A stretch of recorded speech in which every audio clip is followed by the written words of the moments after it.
Okay, here we are again. Can't believe we're already almost done in Dalentarth. It feels like I never get past Dalentarth whenever I try to play this game again. I always end up playing in Dalentarth, getting bored and stopping.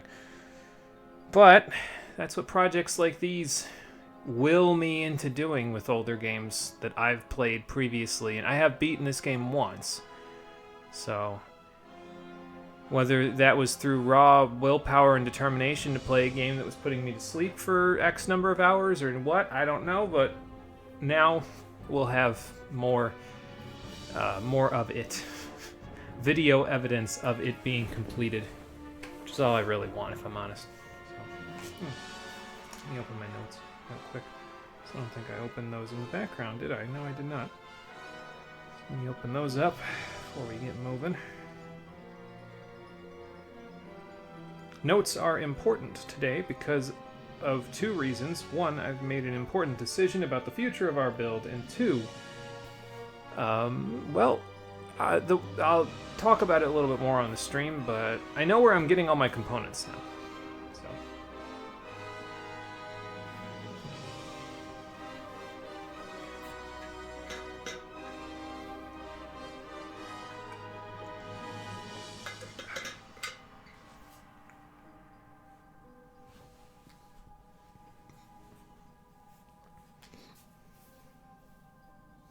Of course, it figures I picked the day that I'm probably going to get more animated because of what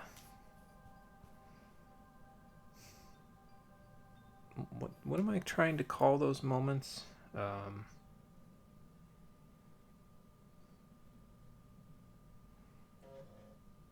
They're not mind blow moments. I mean, I guess they're mind boggling. Yeah, I don't remember what I was going to call them, but there was like two... It was something drop, wasn't it?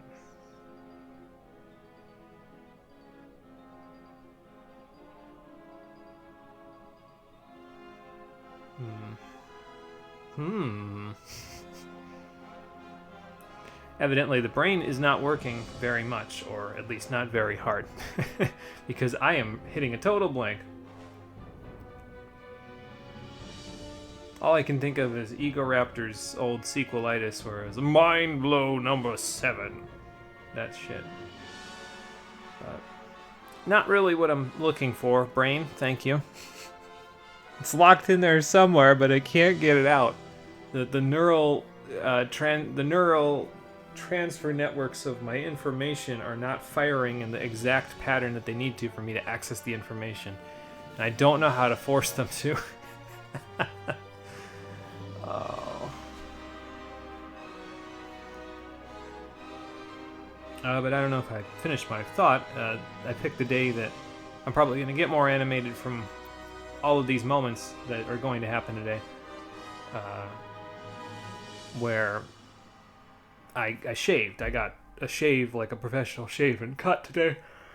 And I always break out after a straight razor shave. Like, I get these little spots where my skin's just like rashy almost, so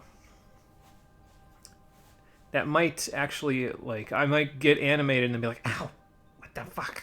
So if that happens, that's why. It's because I have these little, I have sensitive skin but a coarse beard, so the other razors don't work, so we have to use the straight razor, but the straight razor hits the sensitive skin and the skin's like, why would you do that? And it's like, we don't have any choice, bro. Like, you won't cut otherwise. So, you can ignore that. I had to go and check something in Date Here, and we might be starting Date Here today. But I'd go check and make sure that I could access a vendor as a part of my little component search. I'll talk about it later when we actually get there.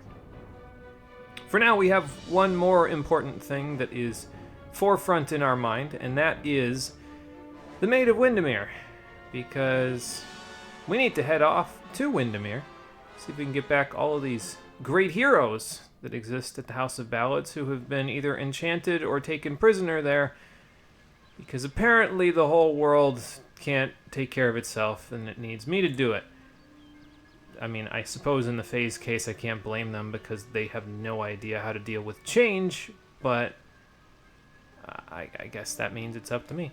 How you doing, everybody? Welcome back to Kingdoms of Amalur Reckoning, the stream edition. Last time, we basically got as far as we can get in the main story without going to the Garden City of Issa. And so today, we're going to finish up the House of Ballad's quest line. We just have to go to Windermere and rescue everybody. There's sprites here. And once we are done rescuing everybody up here, we can... I'll probably go back to Canarok and sell my junk that I get up there, because this is a whole ass area to go to. So, oh, trust me, sprites, you don't want none of this. Just you believe you me on that one. I don't know what the hell is chasing me so quickly right behind me. Probably a Barghest, but like... Y'all don't understand what you're getting yourselves into here. Like, you genuinely don't. Just get the hell out of here. You are going to make an ass out of yourself, but not out of me. See?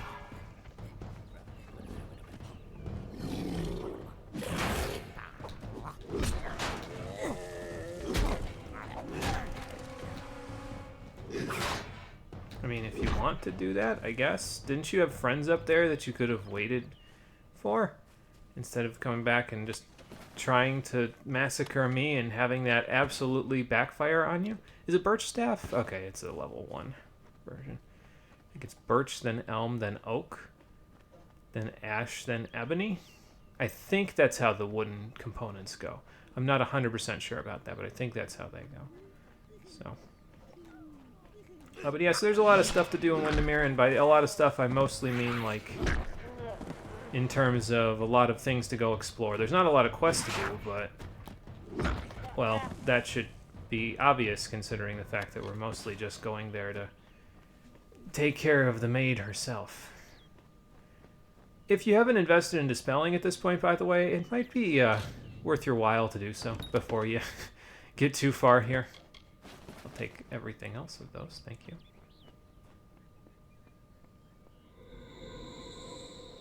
Ah, speaking of which... You've come. Wise. Wiser than those other fools in the House of Ballads. It is their inability to see beyond themselves that has brought them to this end. I mean, I suppose, but... This is my realm, and any who seek to cross it must first face my challenges. So what are your challenges?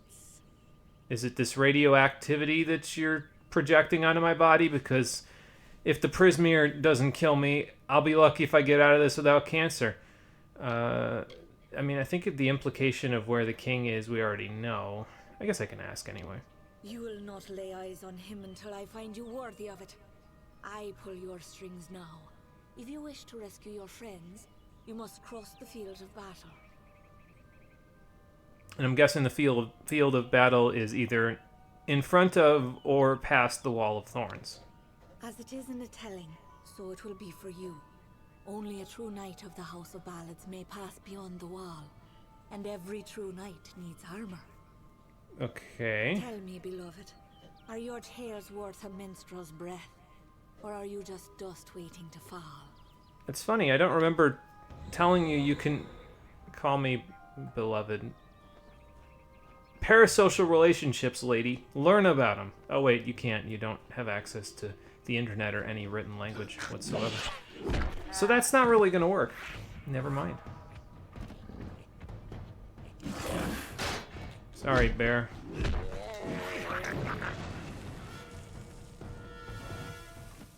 You guys had to pick a fight, didn't you?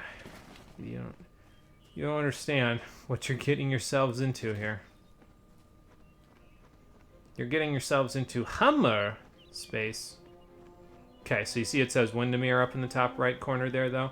That means that the enemies that we're going to encounter from here on out will actually be appropriate for our level, as you can see by the Bogger Tumblers actually being, you know, yellow on their name plates there. So, no more messing around. Now we have to actually play the video game for real. And by play it for real, I still mean just hammer, hammer, cancel, but, you know, Slightly better than just hammer, hammer, cancel, hammer, hammer, cancel. What the hell are you two idiots doing? Seriously? Whoop, hold on. Grab the stone. The kingdom cursed by Maid's dread hand, when all were doomed to sleep, the lovely Bellmaid rescued all, despite... I just want to see how far he'll walk here. And why did Bellmaid cry, you ask? Mostly to hear the whole thing that they're singing in the lore stone, but like at the same time. Had tried to break his will. Okay, I think that's it. You really will follow me to the ends of the earth until I talk to you now, won't you? Look who it is, Creth. Hallam the White has sent his right hand to tear at Our Lady's good name. Meanwhile, Creth in the You are background. interrupting a duel What? for the ages. There can only be one Windermere champion, and it shall be me. Of course, Creth has never been one to concede gracefully. Yeah, why do you want to be the Windermere champion? She is the only one who deserves our worship, the only one willing to stand against the telling and fight for her own ambition. She is glorious. Okay, I know you're charmed by her right now, Aramir, but she's not fighting for her own ambition. She's fighting for the ambitions of a bunch of crystals. Need our armor? Is this a jest? You will never impress the maid. She is only interested in true knights of the realm. I couldn't give less of a shit Perhaps what you she's can help us interested soothe in. the growl. Creth and I were just fighting over who should be the maid's true champion. Unless you Uh-huh. believe yourself worthy of such an honor, then by all means challenge one of us to a duel. The prize, your sought-after armor. Yeah, no, this has gone far enough. What? Where's the court? How have I come to be here? Why does it feel as though I've just woken from a waking dream? More like a nightmare, but you know. mentioned something about armor. Please take these robes if you must. Alright, thanks. And so if you dispel Aramir or Creth, it could be either one depending on who you talk to, you won't have to fight them in order to get the House of Ballads armor set. Now, it's a mystic armor set, or rather it's a sorcery-based armor set, but honestly, it's probably better than what we've got on right now, not because of the defense bonuses, but because of the other set bonuses that you get out of it. It's quite efficient. It gives you... Now, this gives you mana regen per second and extra health. With 2 pieces, you get critical hit damage with magic chance. You get efficacy for blocking better. At 3 pieces, you get more health. At 4 pieces...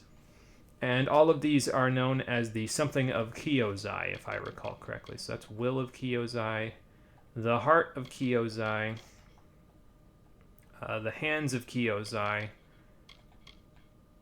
and the Speed of Kyozai. In honor of the Ring of Kyozai, they are worn by the House of Ballads Knights, guardians of ancient secrets beyond mortal understanding. So since we have to have them on, let's put them on. Why not? You know, I'm not a big fan of the color, but honestly, if those robes were like a darker, I don't even think like the green and yellow is just ugh, but if they were like a black and like a different color, I think I'd be down for wearing this for the rest of the game, honestly.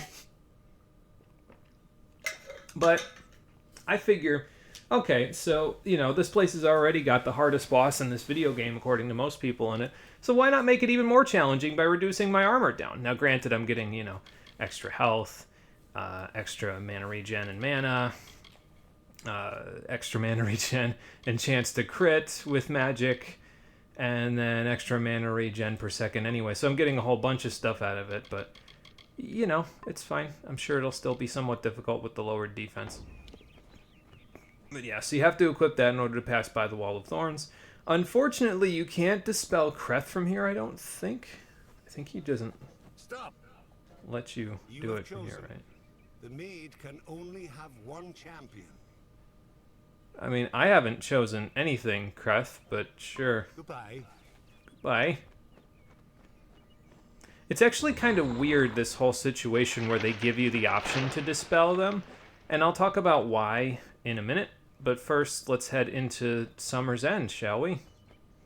Head into the Kingdom of Windermere, where, well, Dalentarth is mostly the same at the very least.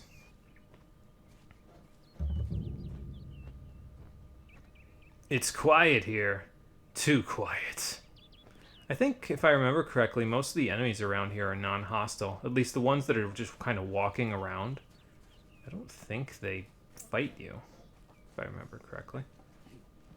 Well, this one does. I may be misremembering, so...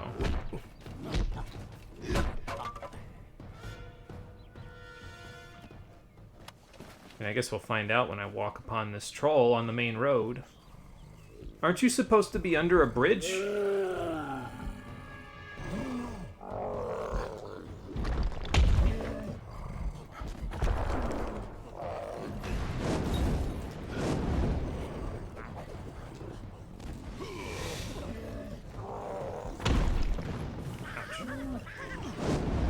Okay. Give it a rest, big guy. Let me take care of your friends first.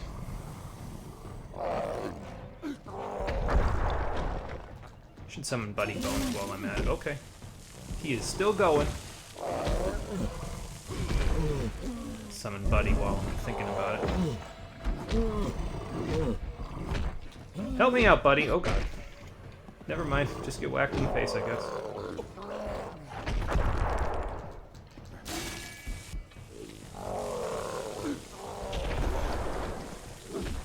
I love how he just gets whacked at the end there. He's trying so hard, and it's just not working out for him at all. We love Buddy Bones around here, though. He tries no matter what, and that's the important thing.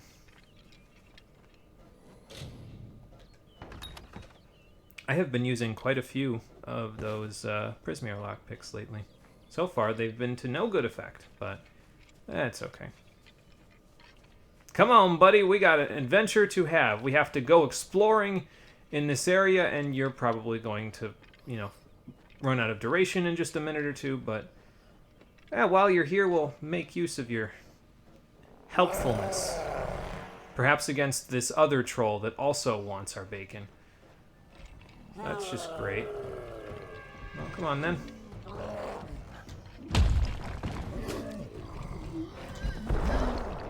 Alright. Alright, buddy.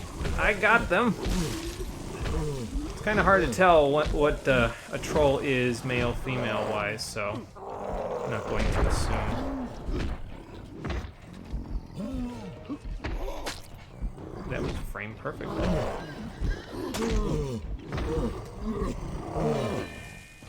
There we go. Barely even needed the bleed. Linen Rubes. Claws of Astal. 5% ice damage, 4% gold drops, and a little bit of ice damage. Stolen from a Varani barrow.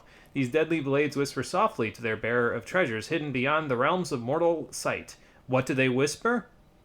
I see dead people. Probably. That's what I'd whisper if I was whispering from beyond the veil of life and death.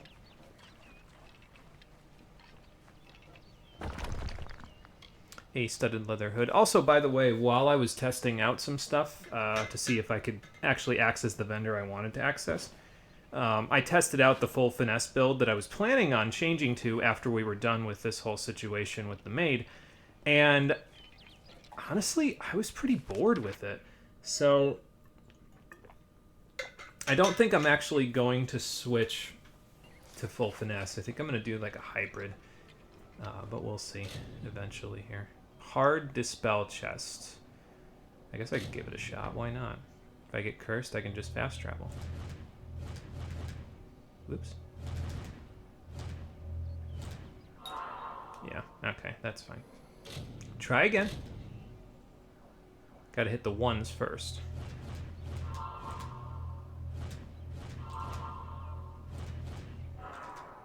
Well, I've been cursed. What do we got in here? Anything worthwhile? Knight's Necklace. No, thank you. Improved Strengthening Rivets. Guess I'll take the rest. Well, there goes Buddy. What's the curse that I got? Let's go take a look. Curse of Frailty, minus 15% physical damage and health. Okay. That I can take care of. We can re-travel right back to Windermere immediately, so I'm just going to go to Goreheart and use the healer there. There's a healer at the inn, if I remember correctly, so we can just take care of that. This is why I usually don't dispel, though, because even with the ability to take the mines off, I'm actually just really bad at the minigames, so I almost never bother. And again, it's also because of the fact that the stuff that you get in those things isn't tiered based on the difficulty of the actual dispel. So, like, if you're doing a hard dispel, if I'm going to be doing something like that in a minigame that I'm just bad at, then I expect a reward that's suitable for the effort that I put in. And if I put in, the kind of effort that I need to actually do that, and I don't get anything good out of it, what makes you think I'm going to keep doing it? Doesn't make any sense. So, anyway, we got 16 billion gold kicking around, and Katrin Olwe here can repair my healing. She's the only healer that I remember offhand for some reason, probably because she's from Gorhart, so she's like the first one you see. So, and yeah, she can lift the curse, and it's like almost no money at all to take care of, and that's it. There's no nothing about it, and you get curse immunity for a little bit as well. So I guess we can attempt dispelling now and not get cursed, but that's fine. Our health regen will take care of the rest of the health there, because our health regen is high enough to where I don't really have to worry about it. So I guess it just sucks that we have to sit through several loading screens because I decided to be bad at the dispel minigame. But oh well. Back to Windermere. See if everything respawned here in the 3 seconds I've been gone. I don't really understand respawn rates in this game, honestly. Like, it feels like sometimes the monsters just come back for no reason. It's like I was just here. But looks like these ones are staying dead, so I guess at least we have that to think about. Actually, the curse immunity might come in handy now that I think about it, because in a few minutes, I think, if I remember right, inside of the maid's castle, there's a situation where you can get cursed, but at least I think it's considered a curse. But with this, it won't happen, so that's cool, I think. Well, I don't need that. Thank you anyway, skeleton. Potent kite shield. No bleeding resistance with the same defense and plus 30 health and mana. Sure, why not? That'll work. Give me a little extra HP and MP to work with, even more than I had already, and I've already got a pretty good chunk of it, so that's nice. It looks like, by the way, once we're done here, we will be at about level 16, I think. You get a lot of experience killing the Maid of Windermere, so I'm expecting that to be the amount. We'll see if it actually ends up being that way, but, I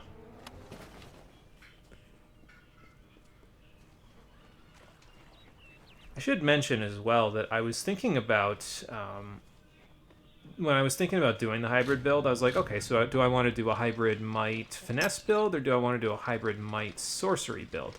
And then I said, well, if I do a hybrid might sorcery build, we can keep Buddy Bones around for longer. But then I thought about it, and I said, well, actually, a hybrid might sorcery build, I probably wouldn't even be using Buddy Bones, because you're mostly going to want to use the elemental attacks instead of your pet in that particular case, so.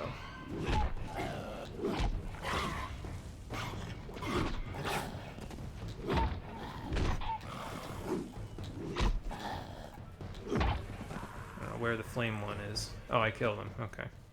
It's like I didn't see any EXP come up, but I guess we got him anyway. I really shouldn't even have gone over here. There's just a little dive spot that probably doesn't have anything particularly good in it, but might as well take a shot.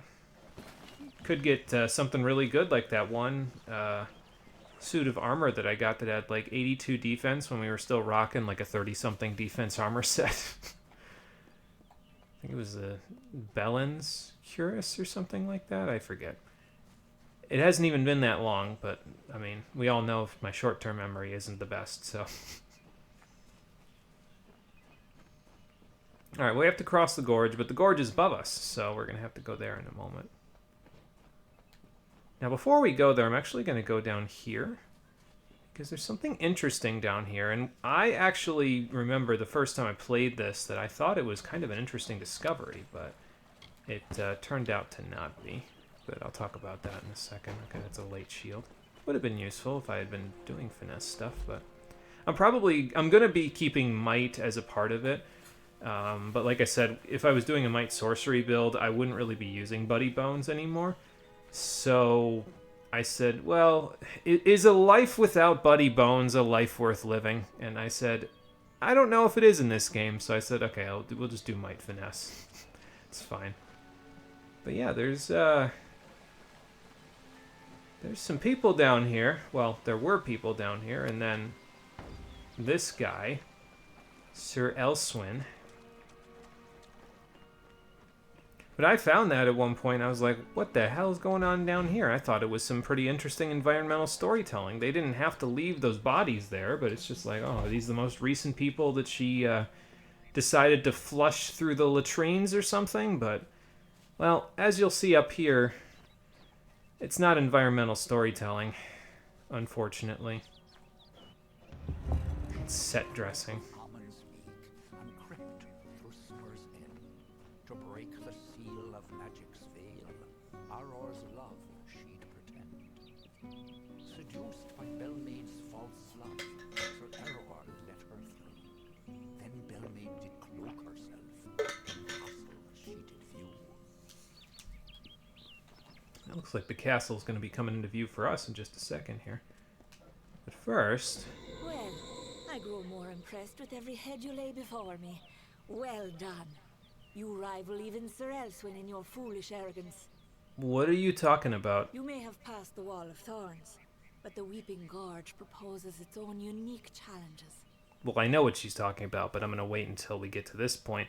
So, this what about Amalur and Creth thing right here, I could say this one in just a moment. I might say it honestly to reinforce a point that I'm making about this, but actually, let me see what she says about this first. Like all the elders, little phantoms hiding behind the victories of the past.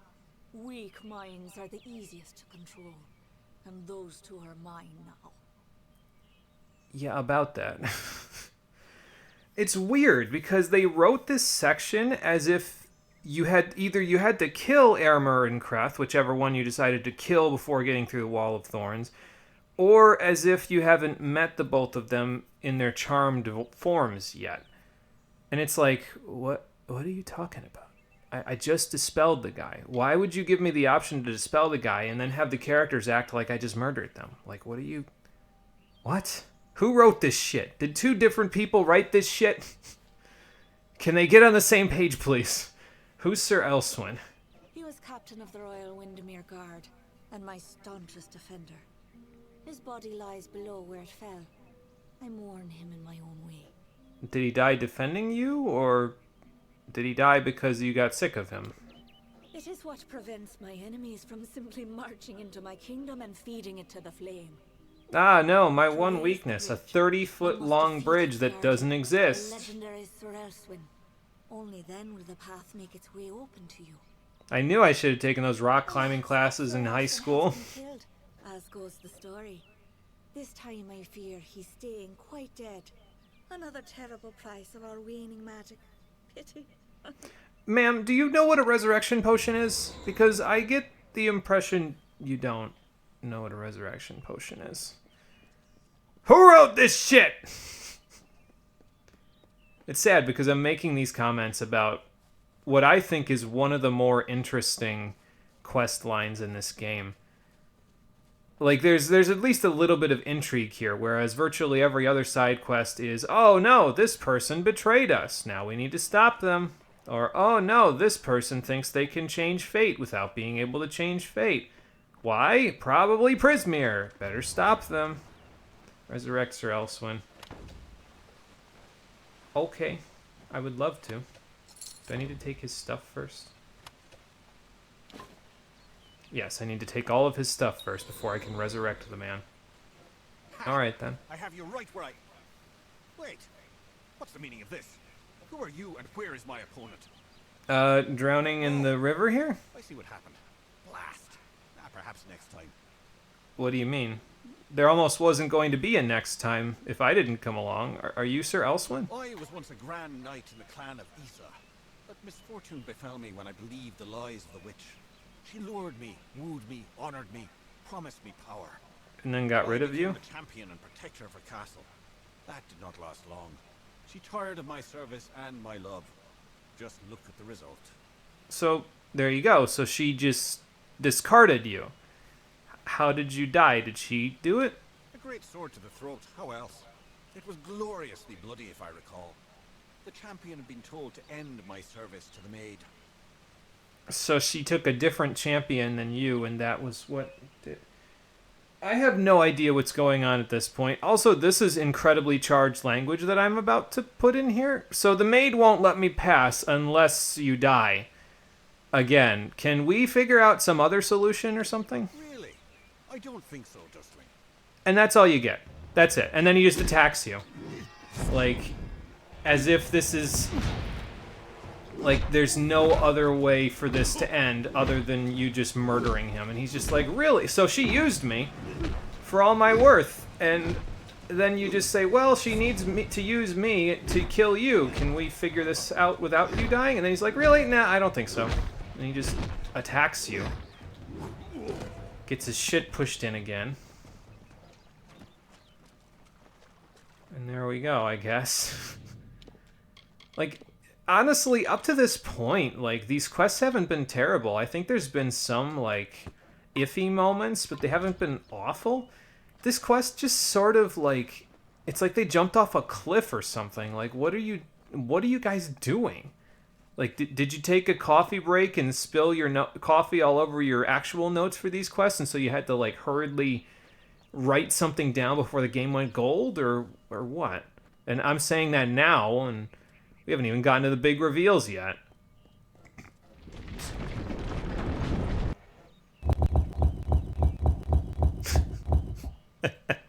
I love that little sound effect. It's just, it makes it sound like there's gonna be something super awesome happens. There's there's like a little earthquake sound effect, and then all of a sudden you just hear... Like, what in the hell? Kreth, how did you get here? Did you take the rock climbing classes in high school? Enough, mortal. You presume too much. This song does not belong to you. There can only be one champion, and his name is Sir Kreth. Yeah, no, this charade is still going on too long, and I've barely talked to you. What have you done, Sagran? What brings me to this strange place? It's as though a troll has been braining me with his club. Yeah, that's not really what happened, but I'm glad you're not enraptured anymore. Like, listen, I don't like the guy, but that doesn't mean that he deserves to be charmed by a Prismere princess. Like, that can't end well for anybody. I'm trying to remember if Kreth shows up again after this, though. Like, certain NPCs after this quest just don't show up again at the House of Ballads for some reason. I think Aramur does, but I don't remember seeing Kreth. I guess we'll find out when we go there after all of this, but... Again, I'm getting all up and about with this whole thing, and I ain't even... Like, we ain't even gotten to the big stuff yet. Let's get to the big stuff first. You are brave. No mortal has ever set foot in my domain.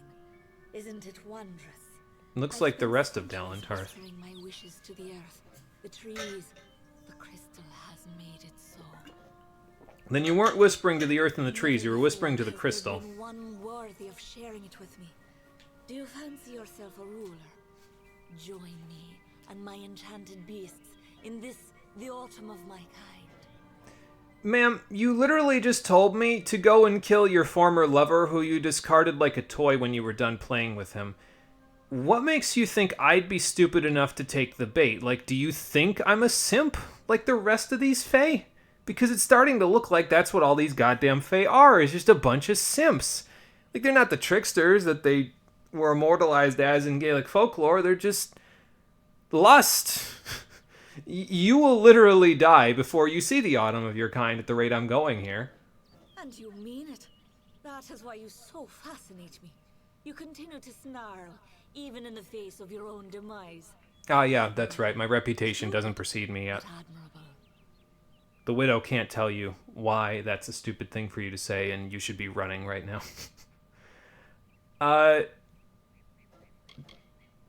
Let's see. Autumn of your kind. What enchanted beasts? Tell me about the crystal. All of the above, actually. So, I guess we'll start with the autumn of your kind. Hallam has seen it, and I dream of little else. The tale of the Fae enters its final telling. All the old songs will perish with their heroes, and a new era will begin. And while the end is near, it has yet to be written. You are the harbinger of change our people have long feared, and with you lies our legacy. And you want to get on my bad side with that, knowing that information. Why exactly? These enchanted beasts that you're talking about. Those who seek to be my subjects, to serve me in every way. The wild Fae you see before you are under an enchantment. This keeps them docile. You are safe here so long as you do not anger my friends. They will pay you no mind. But some advice. Keep your weapons sheathed. Yeah, okay, good to know. And they are enchanted, I'm guessing, by the same enchantment that you are enchanted by from this crystal. Whatever I desire, it makes possible. I wanted to change the ballads, and I have done it. I wanted Wenson, and he is mine. Not by choice. The Prismere makes it so. So you're trading the old tellings for, again, a bunch of rocks. Like, does this not look like a downgrade to you? Where's Wenson? Wenson waits for you in my castle, but only a fool would simply invite you in. And I am no fool. I have been part of this story for too long. You literally just asked me to rule your kingdom with you. What do you mean you're no fool? The world will remember me when all the courts have fallen. Below, my army prepares to wipe clean the songs of yore. You could lie beside me in the waning days. Ma'am, But stop. if rescuing Wenson is what fate has written for you, then you will find him. And you will find me. Okay, then. Well, that will do, I guess. Cursed Kingdom. Well, we might as well level up before we go getting ourselves in too much of a mess here. I think I'm going to put another point in Dispelling. I really don't have any idea, like, what to put points in at this point, honestly. Like, I'm kind of just putting it in Dispelling just to be sure in case we need to do any more Disenchantment, which I'm pretty sure you use Dispelling at least once or twice more in this quest line. So I guess I might as well just stick them in there. Probably just Shield, honestly. Like, we don't really need anything else. And honestly, the build as it was previously was good enough to take care of the rest of this quest. So I'll just keep Wayfarer and stick it in Shield and then go from there. So, alright then. Oh, okay. So I guess it's just going to say, press Sting to pursue this quest now. That's fine. Yeah, there's a whole bunch of enemies on the map, but they are docile, like she said, because she has enchanted them with Prismere. So they won't really be bothering with attacking you. They're just going to kind of hang out, at least for now. So we got to go find this Chancellor person first before we do anything else. So let's go see if we can find them. Wonder if they'll attack me if I just take stuff from the treasure chest. Let's find out. Nope. At least not from that one. Greaves of Ice Hindrance. The question is, I mean, I know they're not better than what I had there. Soldier's Staff. Extra health in the utility socket, that's not bad. Lyria's Robes. Ice damage. Lyria, the patron goddess of the Dokkalfar, is also favored by aspiring spellcasters and enchanters. Cool. Got to keep in mind that my inventory limit's getting close, though.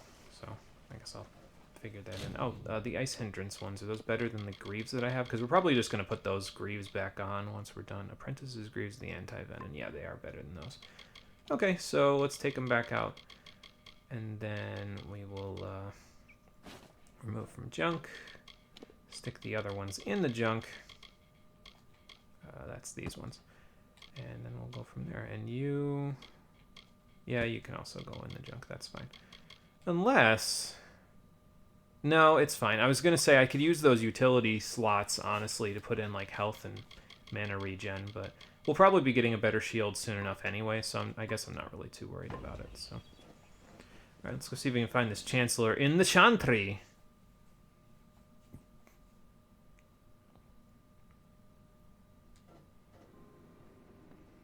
Guessing this is the Chancellor. Let's go have a look. Welcome. Wait, talk to Sagril? What do you mean? You're not at all what I expected. I am Sagril, Chancellor of Windermere. But Said you were beautiful. Although I have noticed that she has peculiar tastes. I don't know We're what just she in time. sees in me. Our little army is building up quite nicely. I was beginning to fear that we'd actually have to execute the lady's plans, ludicrous as they are. So are you enchanted by her? And this army is the army outside, yeah? Every summer ballad ends in the maid's defeat. Time and again she has played the villain. Now she intends to change that permanently, and she has the power to do so. This army is not a new device, not at all. It is all part of the great ballad Cursed Kingdom, in which fair Queen Bellmaid reduces the maid's army to a scattered mob. But this time she thinks she can use it because of the Prismere crystal. It is the source of her power and of her madness. Normally she's not so terrible to be around, if you don't mind plotting and treachery, that is. You speak from experience on this one, Sir Sagril? Please, it is just Sagril. I am no knight. I only recently came of age. The maid seized me just as I was leaving my hollow. As though she had been waiting. The great cycle has left me vacant, but I am no friend of the Maid of Windermere. Though the Winter Ballads name her a hero, her favorite role is the heartless tyrant. Yeah, and that's a little problematic, isn't it? So she called you Sagril upon taking you from your reincarnating place. But I'm Sagril. Of course you are. Forgive me. I often forget that my time with the House of Ballads is past. Wait, how do you remember your time with the House of Ballads? Did she tell you? I thought you guys forgot that. This place. It's calm. It is only an illusion. The maid uses her strange crystals to pacify the beasts, just as she enchants our friends. Right. We must destroy the crystals to earn our freedom, but they are invisible to all but the maid. It is her song that calls them. And how do I access her song? The crystals are hidden around the village and forest of Summer's End. You cannot see them with the naked eye. They appear only when summoned by a musical tone. So, yeah, you remember the Prismere whistle that we got before? Well, you have to use it in order to access the crystals. So I guess I'm glad you can't get rid of it, because if you could get rid of it, obviously at this point it would be gone. So then this quest would not really be doable. That's not gonna work. Maybe that'll work. There we go.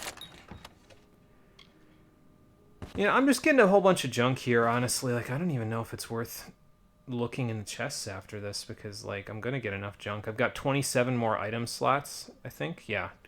So maybe I just save the slots for anything else that I get so I don't overdo it. Alright, then.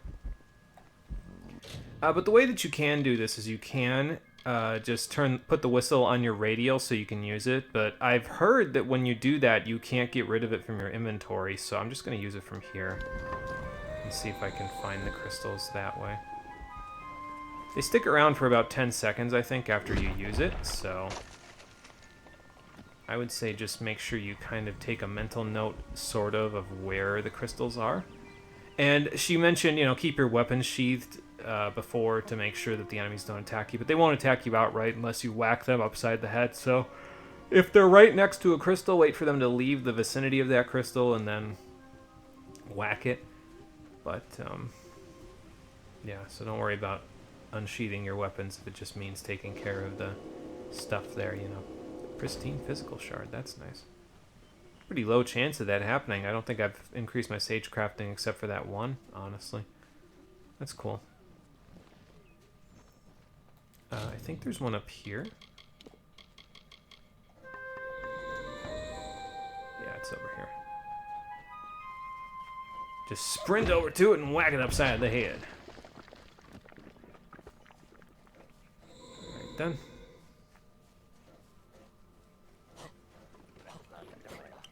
I love how all three of them just unfolded from each other. They're just kind of all sitting in the same spot and just... I guess I can take that. There's only one item in there that will add to my inventory total. Is there one over here? Excuse me, Mr. Troll.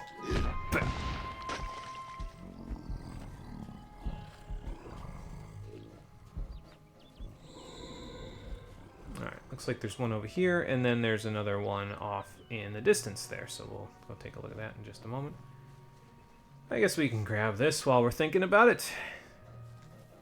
Around the castle were the Fae, who lulled to sleep. This looks like a spot that it could be in. They would make an army here.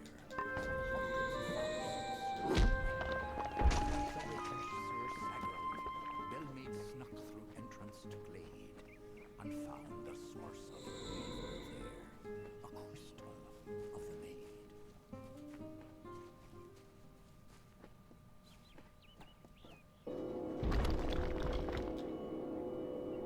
I don't remember if those are better than the ones that we have, so I guess I'll take them and see. So the impression is that I guess that Sir Sagro has been here previously. Because they just mentioned the rakish Sir Sagro in that thing there. Like, and that's before the Cursed Kingdom ballad where Belmaid basically scatters the entire army that the Maid of Windermere has going on here. And okay, well now we're at 58. Unless that greater bleeding resistance is something I already had, which I might have. So I guess that would track then that Sagro is where he is, but also I'm not sure if it would, honestly. Ended the enchanting haze that deepened in the dark. The creatures free, released from spell, became savage once more. The crystal posed a threat to Fae. Belmaid had to smash the ore. Well, here's Windermere Castle. I think if I remember right, the last crystal is up here, like over there. So I guess we're gonna find out in a sec. Still taking this stuff, even though I keep saying, maybe I should watch my inventory limit, you know. I mean, I guess I can just, like, you know, use a couple of the dispelling boosts or something like that. I mean, you know, I might as well use one of them now while I'm thinking about it. Just so that way it's done in case I need it, you know. I don't know that I'll need it, but just in case I need it, that way I've got it. And there's the last one. So now all the enemies are hostile. And we need to return to Sir Sagro. I'm Sir Sagro, so am I returning to myself, or what?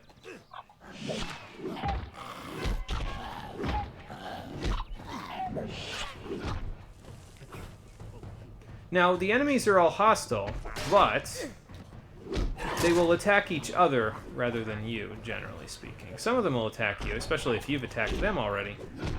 But, as you can see there, the sprite and the boggart are attacking each other instead of attacking you. So you can kind of just go about your day and be okay.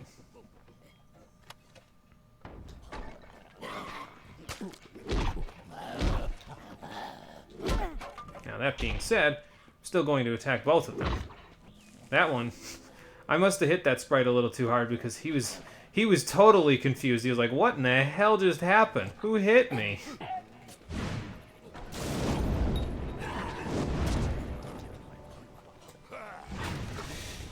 Okay, now I've made an enemy of all of them. That's okay.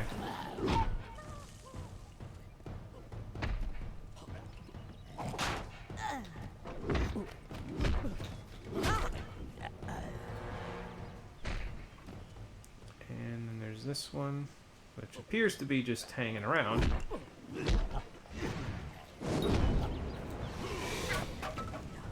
I guess we'll let him go too.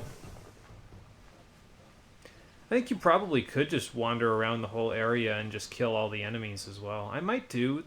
I don't know if I'll do that, but maybe I'll kill the troll. Seems to have his hands full with the sprites at the moment.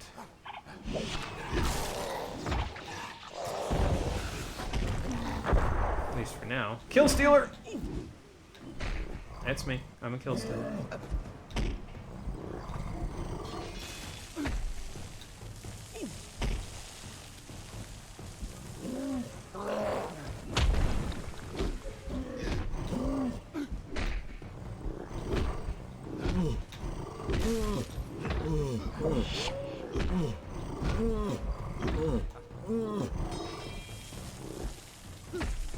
Oh. See, the backhand always gets me with these guys. I never see it coming. This one. So I usually get hit a little bit. That backhand I can handle. And that one I can handle as well, but the rest not so much.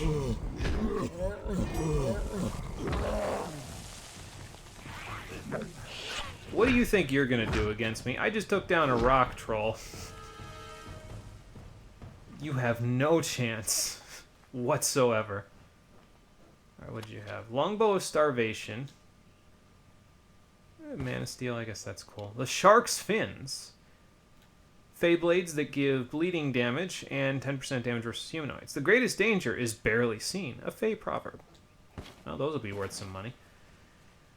And I guess that's it. There's enemies all over the place that we haven't taken care of yet, but honestly, like, I don't feel like fighting the rest of them. The troll was kind of worth more experience than probably most of the rest of them put together. I guess except the other trolls. But, you know. Hit the inventory limit? Not yet, but pretty soon. Hello. Hello, Sagril. I took care of the crystals. Hey, my friend. It makes me proud to share a name. You made quick work of the maid's army. The lady herself, however, will prove more formidable. Yeah, most people would agree with that. So now we just need to get into the castle. How do I do that? Take this. It's the key to the village bell house. That bell rings with the same tone as the flute, only louder. So loud it can be heard across these high mountains. Oh, okay. The toll will break the enchantment on the maid's castle. Then you will have your chance. Make the most of it, my friend. It may be your last. I'll try not to make it my last, but thanks. I do hope we meet again. I would like you to have this. It's a talisman. I have no need of it where I am going. Cool. Let's have a look. It's not a talisman. It's the House of Ballad's shield. Now, you might expect, oh, well, the rest of the set is kind of like a mystic armor set because it's, well, robes and all that stuff. So that's going to be like a talisman, like he said, right? Well, not so fast. Just above the chantry. The door to the castle is warded. But once you ring the bell, that ward will be no more. Okay, then. Thanks. I am grateful to you. Why are you grateful to me? I stole your name and all of your doings from before you were reincarnated. Well, anyway, it's just... So that's the first big reveal, right? Is the fact that you're not... Even if you thought about it and you're like I did, where I sort of gave it that impression where it's like, oh, maybe I'm, you know... the Well of Souls captured a Fey soul and reincarnated me as Sir Sagril. No, Sir Sagril is right there. So that can't be the case. That's the first big reveal. There is one more big reveal, and it's not really as good, honestly. It kind of makes this whole quest line feel pretty bad, in my opinion. But anyway, here's the House of Ballad shield. It's a might shield. This is why we did might and sorcery in not even keel, but we did both of them because the armor set is a sorcery set, even though it has no requirements. It's a sorcery set nonetheless. But the shield itself is a might shield. And it actually is better than the potent kite shield because not only does it give us the same amount of mana and more health, it also gives us piercing resistance and blocking efficacy for everything up to almost plus 25%. It's an ornate kite shield emblazoned with the harp emblem of the House of Ballads, and it's pretty damn good. For a little while, anyway. So, might as well use it while we're rocking the set, you know, why not? And actually, since that's the case, I'm just going to toss the other one. It's a good shield, don't get me wrong. It's just, this one is just better than it in every conceivable way. So, until we get something better than that, I think I'm just going to toss it. Alright, but anyway, we got to go up here and ring the bell, which I'm expecting to make the same kind of a sound as the whistle that he was talking about, even though he called the whistle a flute. Whatever. It's fine, I guess. Well, this was an inn at some point. Makes me wonder who was living here before the maid forced them out. I don't think that's gonna make it. There we go. I'll take the cloudy fire shard, but apparently there were people living here, given the fact that there are human clothes in here. Or I guess Alfar, could be Alfar clothes as well. But, you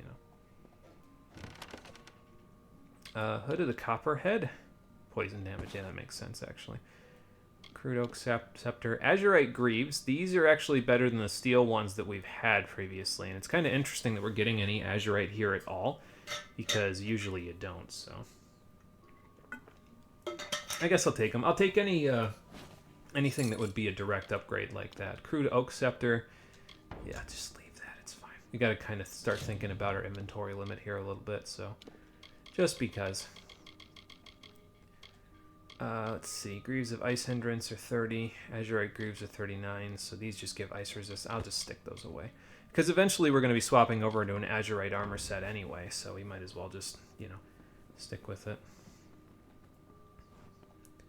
Anything in here? All this stuff. By the way, I don't think I showed how much these give in terms of defenses. So if you wore the peasant's tunic and the peasant's shoes, you'd get 9 defense. I think same thing would be with the farmer's shirt. I guess the peasant's trousers give 3. So that would be 7, 3, and 2. So you'd have 12 defense to work with. So don't get hit. And I mean, that's fine. Like if you're doing a no-hit challenge, which I can imagine isn't that hard in this game if you know how to parry properly. But, okay, here we go. Let's ring the bell.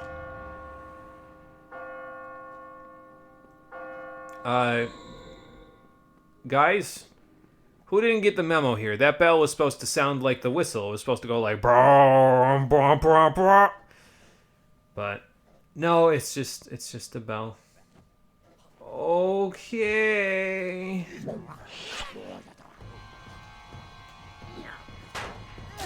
I was gonna say I said, but I didn't have harpoon available. It was still on cooldown. All right. Anyway, let's get into the maid's castle before even more disappointing things start happening. The rate I'm going, the maid's gonna be not a difficult boss fight.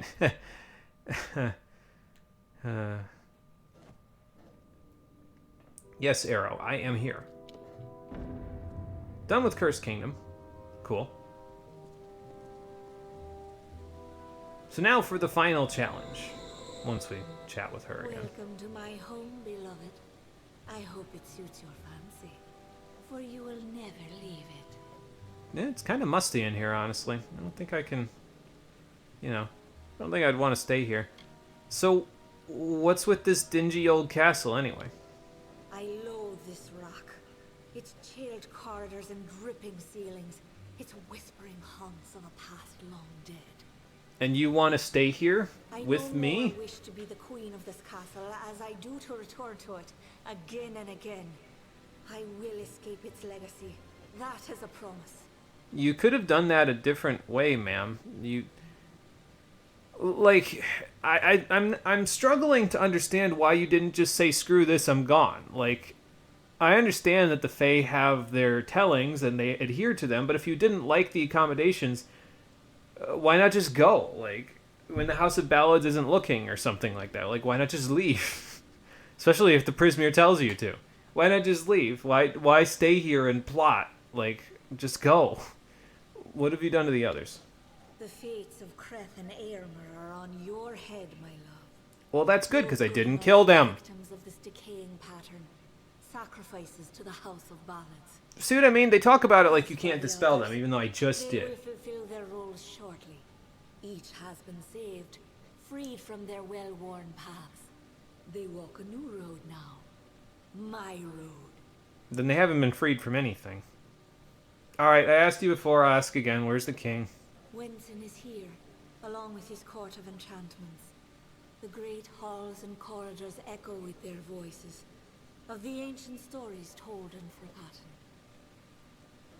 It is time to begin anew, for we write the final chapter of the House of Ballads.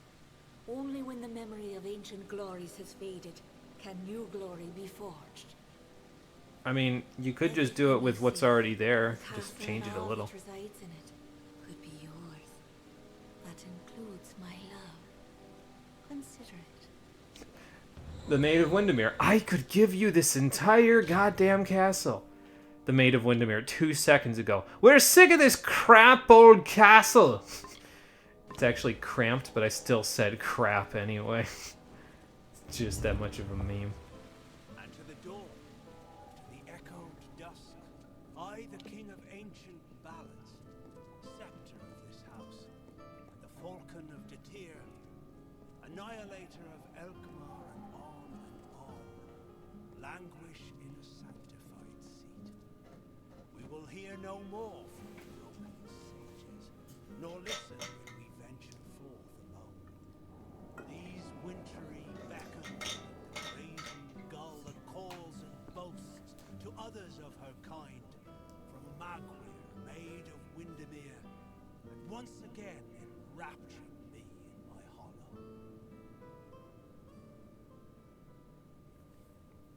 So, sounds like he's having trouble with her enchantments there. Also, what the hell is this guy doing?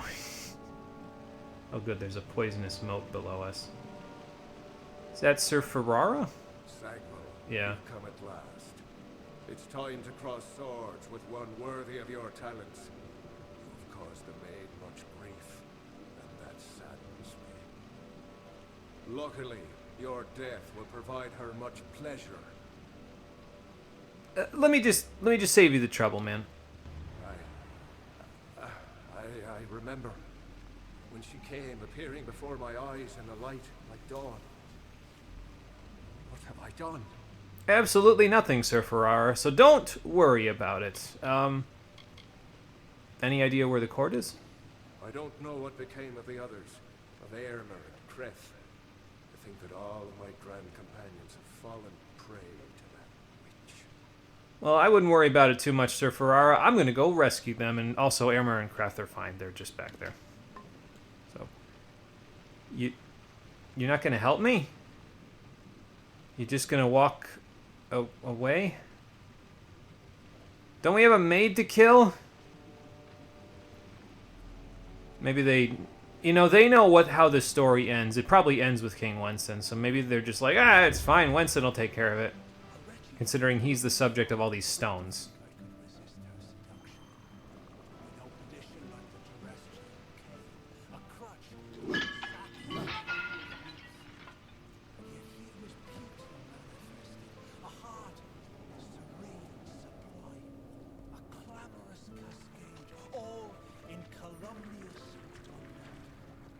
When night falls on the countryside, the noise of What kind of a trap is this supposed to be?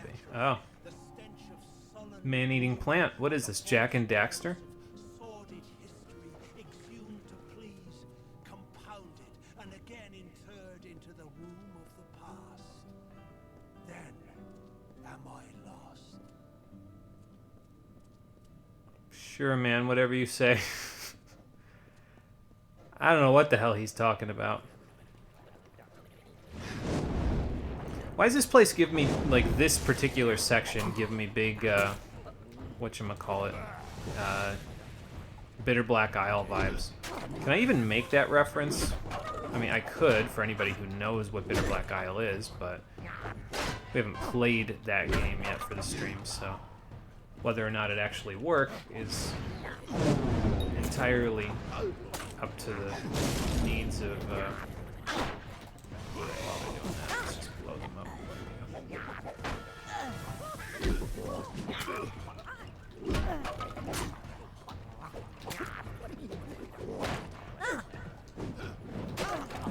Okay, that takes care of you. Now for you.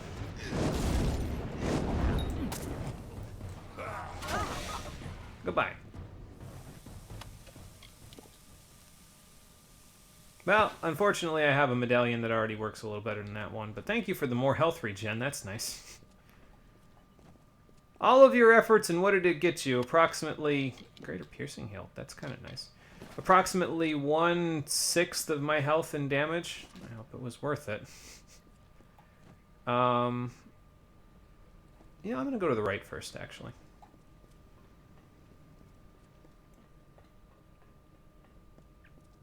I know who is where, so I'm going to go in these directions. Actually, well, I guess I'm going this way now anyway because there's a Leonash here, but...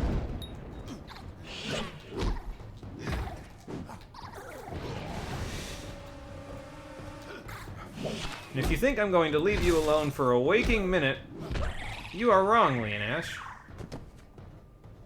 Knight's Band. 30 extra health. Yeah, I guess that would work better than the Ballad Signet Ring. Well, no, it really wouldn't, honestly. I'd rather have the extra damage. Okay, so now I'm just trying to think, do I want to go that way or do I want to go this way? And it doesn't matter, I guess, because... Oh, okay, I can actually see it from here. So King Wensin's up here. He's where we'll get all the answers from. So I guess we'll go see Queen Belmaid and Lady Olaine first. Because why not, right?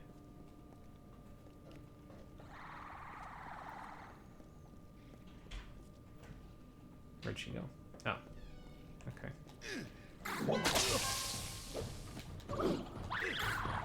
Stop that. Yeah, I probably should summon Buddy, honestly, while I'm thinking about it. Oh, nice crit. No, stop it. Did I summon him inside of a thing? Is he going to be stuck there for a second? Probably. Sorry, buddy. Oh, there you go.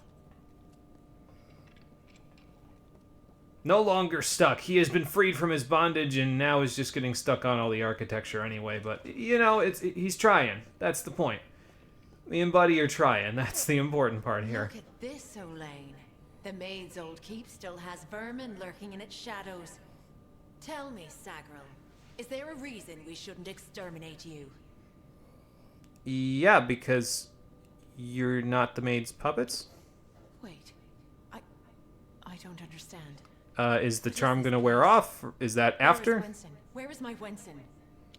Well, he's a little further on in the castle. I can go find him once I loot this place.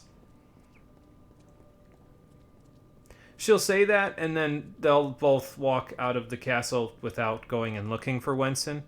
It's even more strange, honestly, if you bring Wensin here first, because then she'll be like, Wensin, where's my Wensin? And then she'll just walk past him. There's a reason for that. It's the second big reveal, but we'll talk about it when we get there. Oi. We'll talk about it.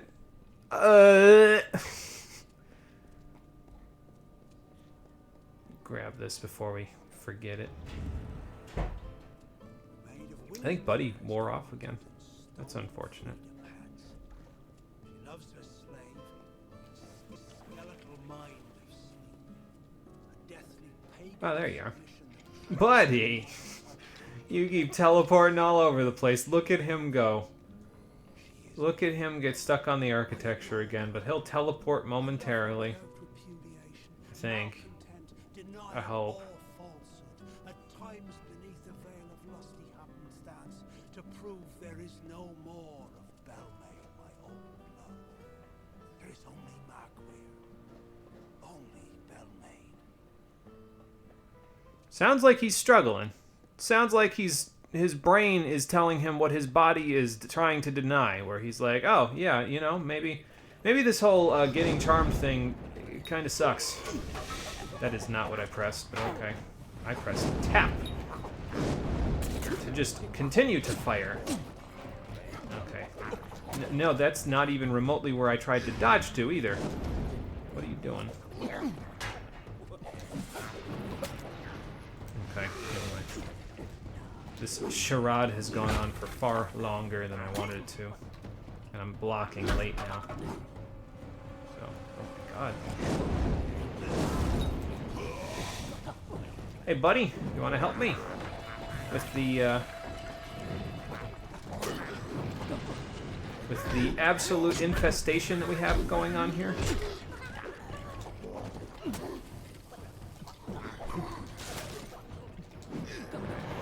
that going.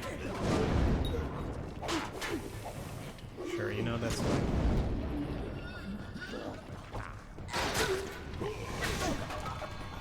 And there we go.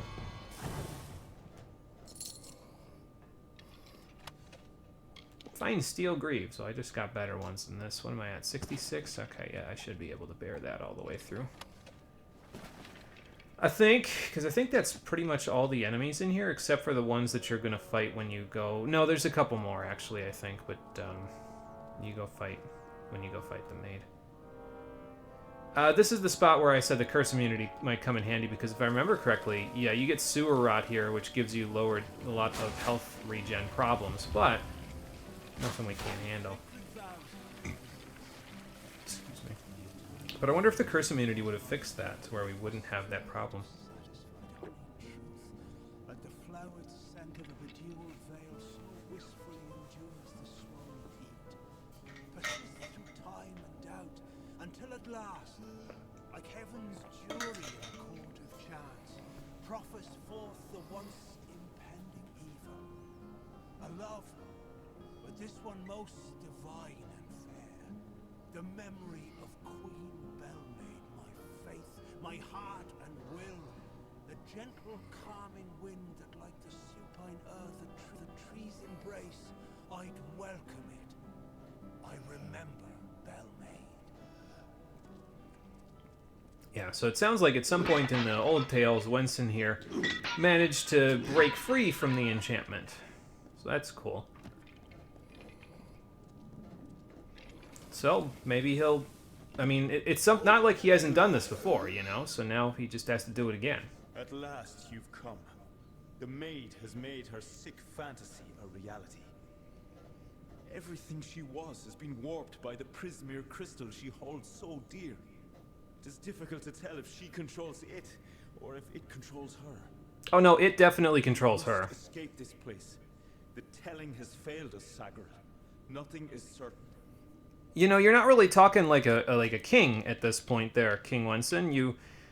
You're starting to talk like a man who's definitely not able to lead your people. What's going on with that? Castle Windermere, Court of Enchantments, Fake Herons, King Wenson, King's Token, the Telling. We'll get to those, hang on. Enchanted, all of them. All to write her twisted tale of dominance. This isn't about breaking the shackles of the past. It's about power, nothing more. Well, that's what the Prismere crystals do. They sort of corrupt in that way, don't they? I've been captured by the maid many times in the telling, and I've always escaped. This time, however, I'm afraid the outcome may prove different. I wouldn't worry too much about that. I already got the whole Court of Enchantments out of here, so like, let's just go finish this, man. If we must, but I fear I have no role in this song now. We are far beyond what is familiar. I don't know about that. Where our ballad finds its end. Come, I will show you. Perhaps then I will find the courage that is required. Well, let's hope so, because if not, I mean, isn't it going to be a little difficult to kill the maid? I mean, I guess I could just do what you did in the telling, but you'd have to tell me what that is first, wouldn't you? Shining Greaves. Okay. And as far as I'm aware, he can't die from sewer rot either, Wenson, so I wouldn't worry too much about it. Just kind of wander through. He'll be fine, I think. I hope.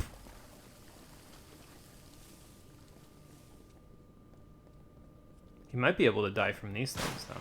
Like, they might smack him upside the head. Oh, good. Finally, some clear water in a place like this. Alright, let's see. Yeah, I was going to say that's not going to make it. Neither is that. So, it's got to be, like, over here. Yeah, there we go. Okay, nothing to add to my total, which is good. Hard chest. Well, use the Prismere lock. Captain's fine cap. That's finesse, but that's okay. I guess that's cool. 8% critical hit damage, 15% damage while at low health. Yeah, so I guess that's basically... It's just a slightly better version of like a...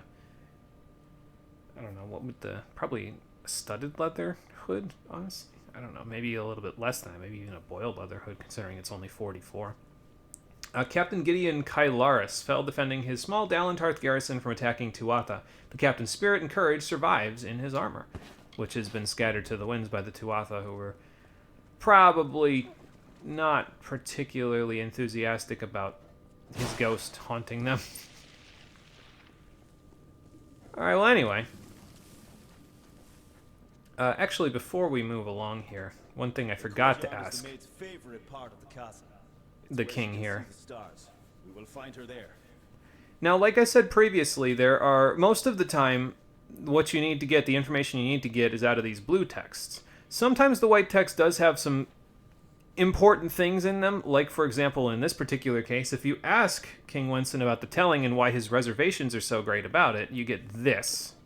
Few know the truth of the House of Ballads, that we are not the actual heroes of myth. Those knights have gone, passing into the cycle, or moving on to nobler adventures. So who are you? However, it is our wish for the great songs to endure, that seasons of Fae would sing them before the fires. True power is in returning to what matters. So the House of Ballads was established, and worthy warriors were found to act in the roles of Wenson, Bellmaid, and the others. To tell these tales is a great honor.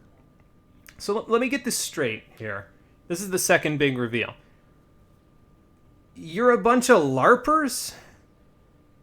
Like you've been replaying these tales, but not in a theater situation where it's a controlled environment and the potential for people getting hurt is not there. You've just been redoing these tales at the expense of your own bodies in some cases because you just die and then get resurrected by the potions and all that other shit. You've been doing this in real life to act on the tales that have happened before. Like, I thought, genuinely I thought, I never heard that part. I didn't check this part until just recently. I genuinely thought, no, these people are just the reincarnated versions of King Winston or of Queen Bellmaid or of those people. No, these are just some random fae that just decided, you know what, let's just live action roleplay this shit. Let's just do all of this in real life and pretend like it's still happening. This stuff happened thousands of years ago, and you're just continuing this shit. And the implications of that are enormous, because as you'll see in a little bit, the Maid of Windermere is not complicit to this. She did not consent to their LARPing. She's basically a prisoner of war. She waits in the courtyard for the king of the House of Ballads. She waits for me. For us. No, I'm pretty sure she waits for you, actually. You're the king. It's not far. So, King Wenson, if that's even your real name, let's take you to the courtyard so you can find the courage you need to rise above being a LARPer and become an actual hero, even despite the telling changing. Because, I mean, that's where they're going with this, right? Like, in order for this story to have adequate payoff, that's what has to happen, right?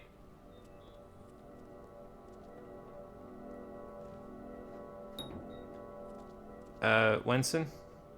I need you over here to unlock this shit. Stop!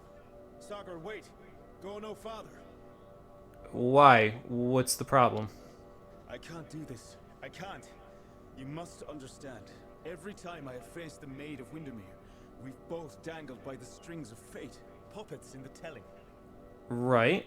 Now she is free of those bonds. I would not even know how to face her. What do you mean? My victory was assured. I have never known failure. Okay, but not being a hero is knowing the potential for failure and still doing something about it. You are the only one left worthy of possessing it. It was you she wanted all along. What, so that's it? You're just gonna give me your shit and leave? Really? That's the payoff that you're going to tell here, 38 Studios. That's... Okay, so, like... That makes this game wish fulfillment, right? Like, oh, you're the hero, so that means you have to do all the cool shit. You're the only one who can do cool shit.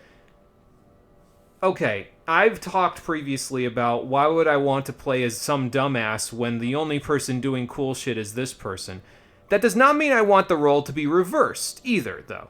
I don't want to be the only one doing cool shit. I want to be doing cool shit among a bunch of other people who overcome adversity in order to do cool shit. So that way I can share in the doing cool shit.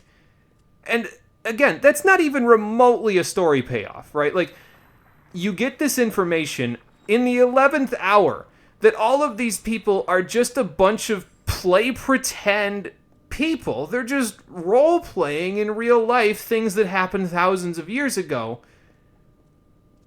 But the idea is still there. The potential for them to become actual heroes is still there. And then you just throw it to the wind, have the player do it?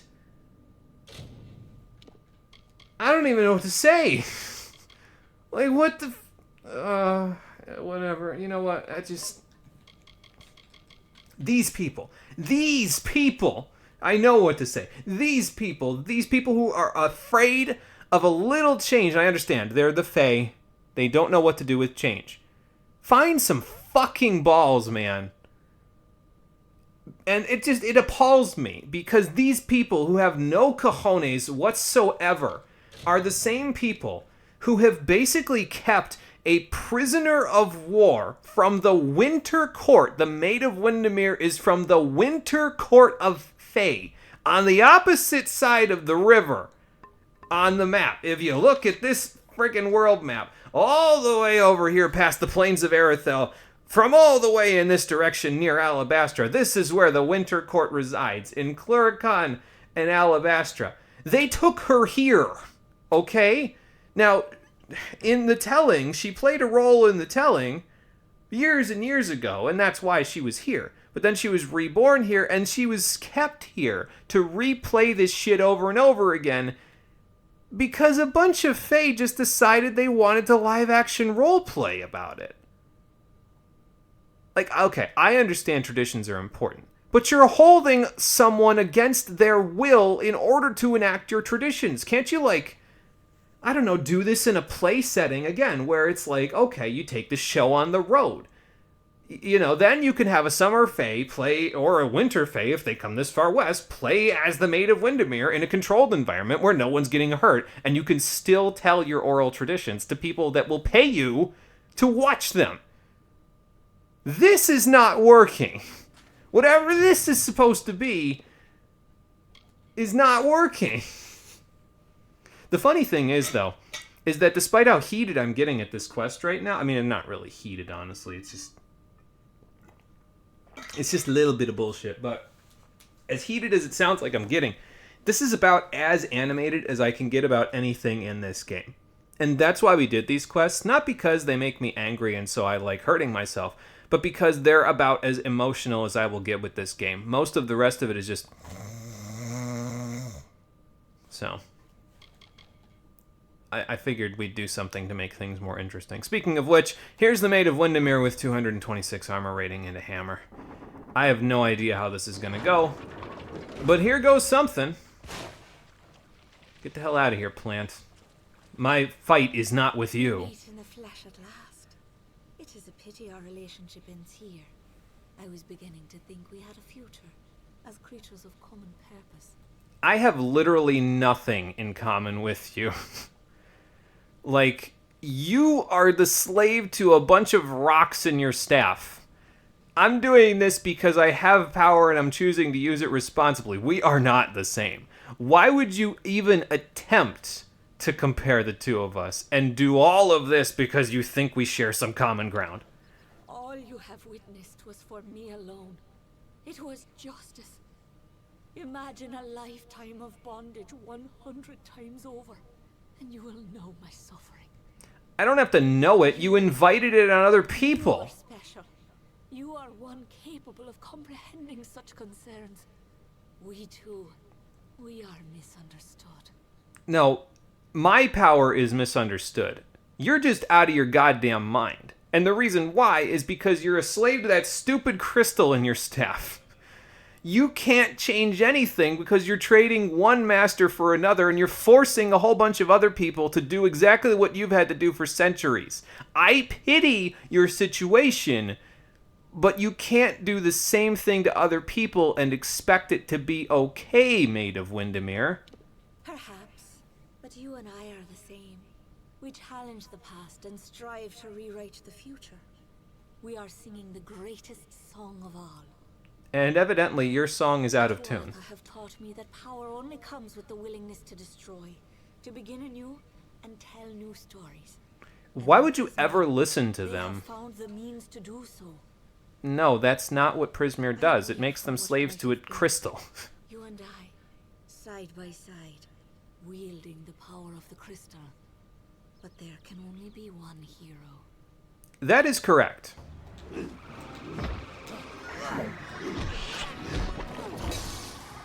Leonash, I'll be with you in a moment. I need to down her health a little bit. I said, I'll be with you in a minute. So she'll summon a whole bunch of things, and that's why she's difficult, is because she's got all this backup to help her. So I guess that could be troublesome at times. I'm just going to try to, annihilate her while I can.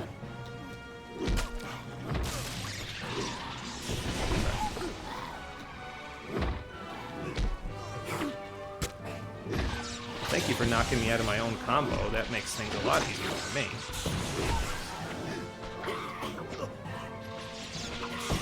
Maybe I should summon Buddy to this while she's being, cooperative.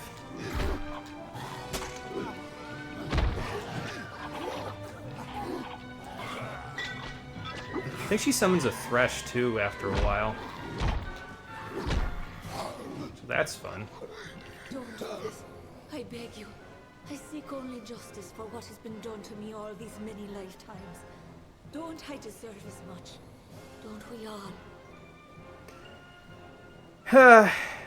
You deserve justice, but not like this. This is not justice. This is you inviting your own madness on other people. So, I have spent lifetimes being ignored. No longer.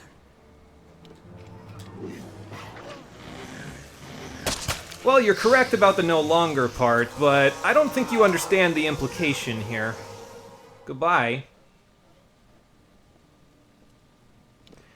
Now you won't have to tell the story anymore because you will be dead forever. The only way out of the cycle in your particular case was a swift death. Exceptional boots. I don't know why they're exceptional. All they give you is a little armor.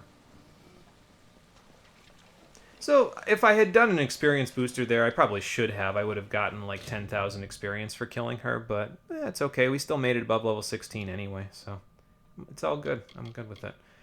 What do I want here? Do I want anything? We don't need the dispelling anymore, so I guess just mercantile, because then I can like get a better deal out of whatever I'm gonna buy after this. I don't know, man. I'll just do this.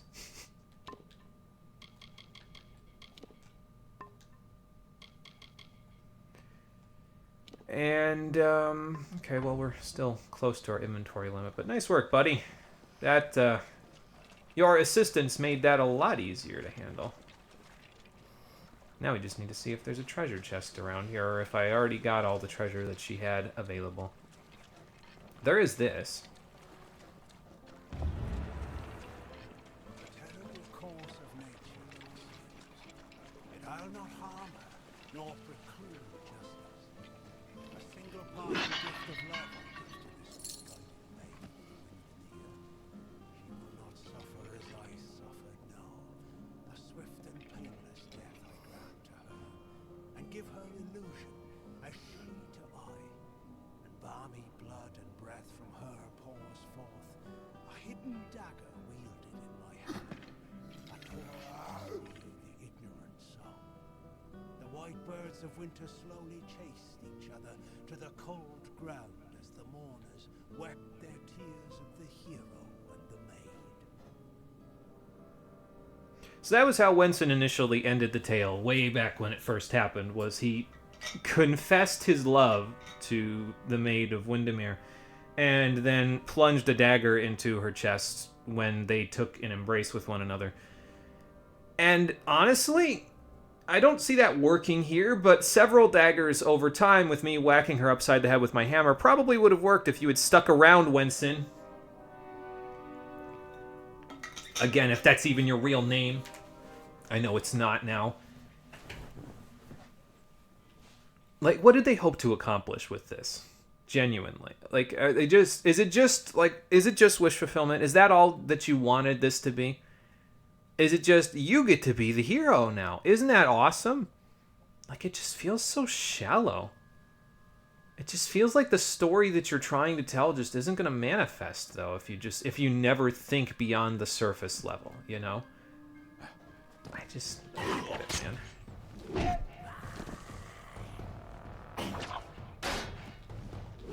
That did like 1/5 of your health and damage. Jesus Christ, man. I mean, these guys are down at some of the lowest levels available because they're from the second area, but, you know. Anyway, that takes care of the House of Ballads quest lines. Let me go back and visit my LARPing friends and tell them that everything is okay and they can continue LARPing, except they can't because the Maid of Windermere is, like, important to half of their tales, and now she's dead forever, so they're going to have to change. Whether they like it or not, they're going to have to change their tellings. And I hope they figure shit out, because if they don't, they're in for a rude awakening. Let me tell you what. Alright, listen. You brought this on yourself, man. Your friend left. He took one look at me and this hammer and he said, "No, fuck that." You didn't listen to him. Why wouldn't you listen to your friend? You both were sitting in the same spot. I would think that you would, you know, have some respect for your friend's opinion. He was right. Alright, let's go finish this up so I can move on.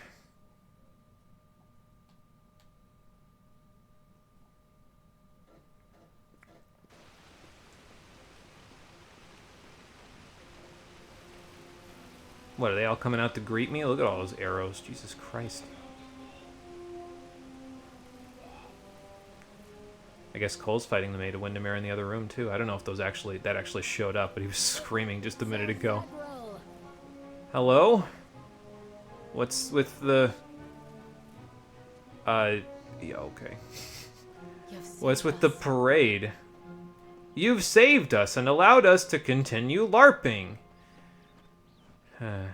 You have returned, victorious. Yeah, about that. I have, in fact, returned.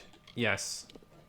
I know that you had a chance to change our telling, to break the Maid and the House of Ballads from their natural course. Yet, you did not. Actually, I did. The Maid's dead forever. Sorry. And restored our legacy for now. But there were casualties. The Maid's death rendered Wenson impotent. This cannot stand. Yeah, I was a little burnt up by that one. Your rightful place. You are now king of the House of Ballads. Okay.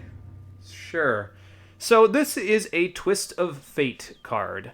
Every time you finish a major faction or you finish a certain section of the story, you get a Twist of Fate card. I think you also get very minor Twist of Fate cards for completing the Lorestone sets in each area. I would have to look into that, honestly. Like, I'd have to look at the Lorestones to see if it does that.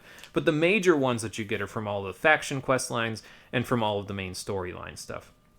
This one is Iconoclast. You forever change the songs of old by choosing to write your own history and become the new ruler of the House of Ballads.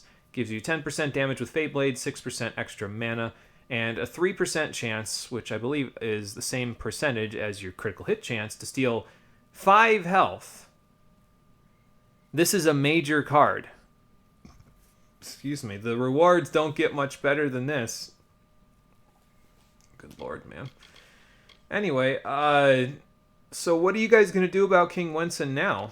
He is Wenson the Bold, Falcon of Detir. He was, anyway. Annihilator of Elkmar, Captain of the Gilded Gorgon. I would have hoped that this dialogue would have changed, considering his, of the Forsaken Plain. You know.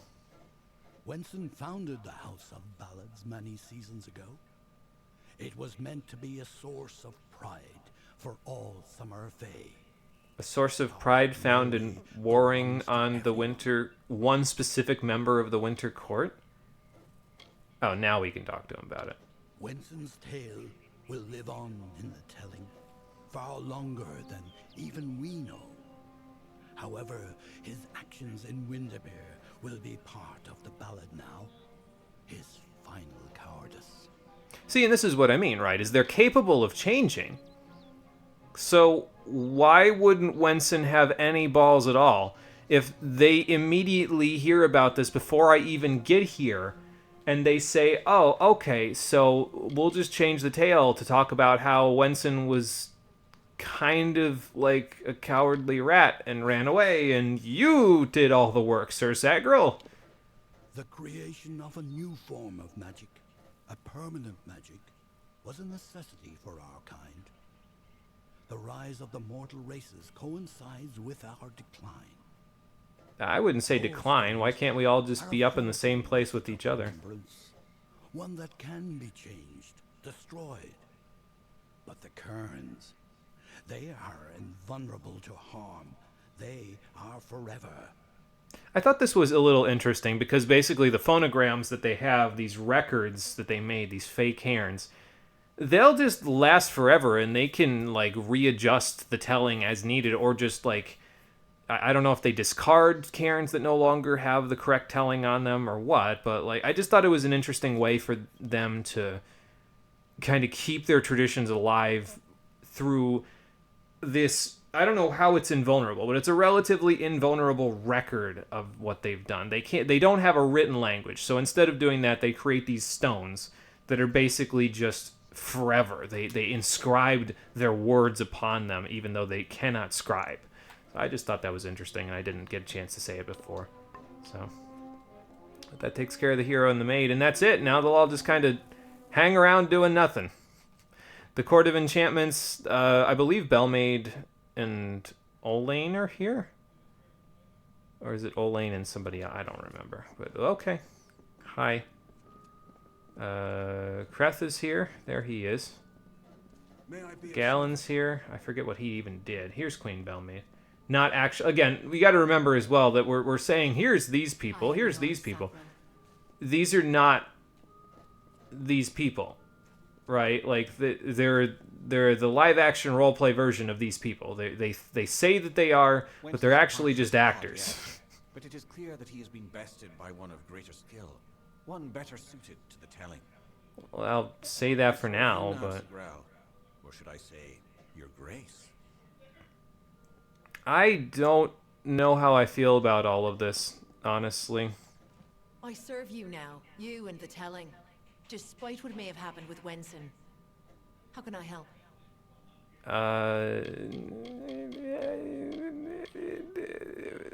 What are you guys gonna do about the telling? This realm is at the mercy of cycles, of seasons, and the role of the Fae is no different. The telling is the ongoing story in which we all play an integral part. And it's going to change now, though, isn't it?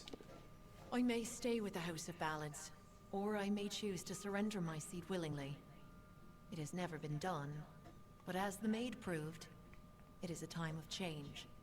See, and this is what I mean, right? Is again, they're capable of changing. They're capable of doing that. What Wenson did makes no sense. Because all the rest of the Fae are like, yeah, cool. I mean, it's fine. I guess things can change. Sure, let's just roll with it. Greetings, my highness. Let me be the Actually, first it's to your swear to you highness. my sword, my loyalty, and all the seasons of my telling. I'm going to guess Lady Olaine is not big on the You came change for us part. when no one else could, and you saved me. For that, I will forever lift you up in song.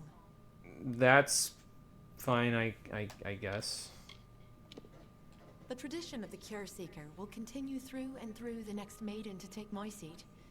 She will learn this new telling, as I have learned the old one. All right, well, fair enough. I guess, at the very least, they're willing to change it around as needed so that their traditions can survive. And that's good, because in the future, their traditions being unchanging would become a very large problem for them. All right, well, as my first order, I'd like to appoint Buddy Bones as my second in command. He will come with me because he fast travels with me as far as I'm aware when I move out of the way. But if you have any court inquiries while I am in the Garden City or beyond, because I have so many goddamn things to do, you can take it up with Buddy Bones. He'll take care of you. He took care of me, so he'll take care of you. I got to get my Buddy Bones stuff in now because, well, he's not going to be here shortly. Not at the rate I'm going. Alright, well, anyway, Hallam, keep things in order, I guess, while I'm gone. Oh, yeah, let me set our new quest while I'm thinking about it. What did I get here? A minor healing potion? From where? Oh, probably got it from one of the enemies in Odareth. I think that's where that was. Okay, it set the quest anyway for me. Cool. Alright, well, anyway, since that's the case, actually, before we go anywhere, let's go back to Canarok so I can, I don't remember. I think I need to buy, because I used one of my healing, my regen potions, so I'll just buy one and then do a little bit of inventory sorting and go from there. Take advantage of Siloretta's unlimited money pouch that she just has there. Let's see here. Is there anything I need to get rid of here? These are all fine for now. Actually, I do want to stick the oak staff in junk. I'm not going to use staves with the next thing that I'm going to be doing, so I'm just going to stick that in junk now while I've got the chance to. And then the real question is, do I want this stuff? See, I don't think you can sell the House of Ballads set. So I'm trying to think if I want to like keep it on for now, or if I want to equip the steel stuff back on because it's more armor rating. And actually, it's got sockets as well. So if I make any gems or anything, I could just like, you know, stick that there. Anyway, here's the Azurite Greaves. By the time I'm done collecting Azurite stuff, I will probably look like Nightmare from Soul Calibur. So that's fun. But not yet. Not for now. Alright, so I guess now I can add it to junk, quote-unquote, but I don't know, I might hold on to it. I might just stick it in my stash box. I think I can stick it in my stash box anyway, I'm not sure. Guess we'll find out. Okay, that stuff's fine. And we don't need this anymore, so we can get rid of that. I'm actually going to stick both of these in junk, because we don't need that anymore. And since we've got 10 of these and 4 of these, I think I'm going to stick these in there as well, because we don't really need these minor ones if we have the greater ones, rather. So...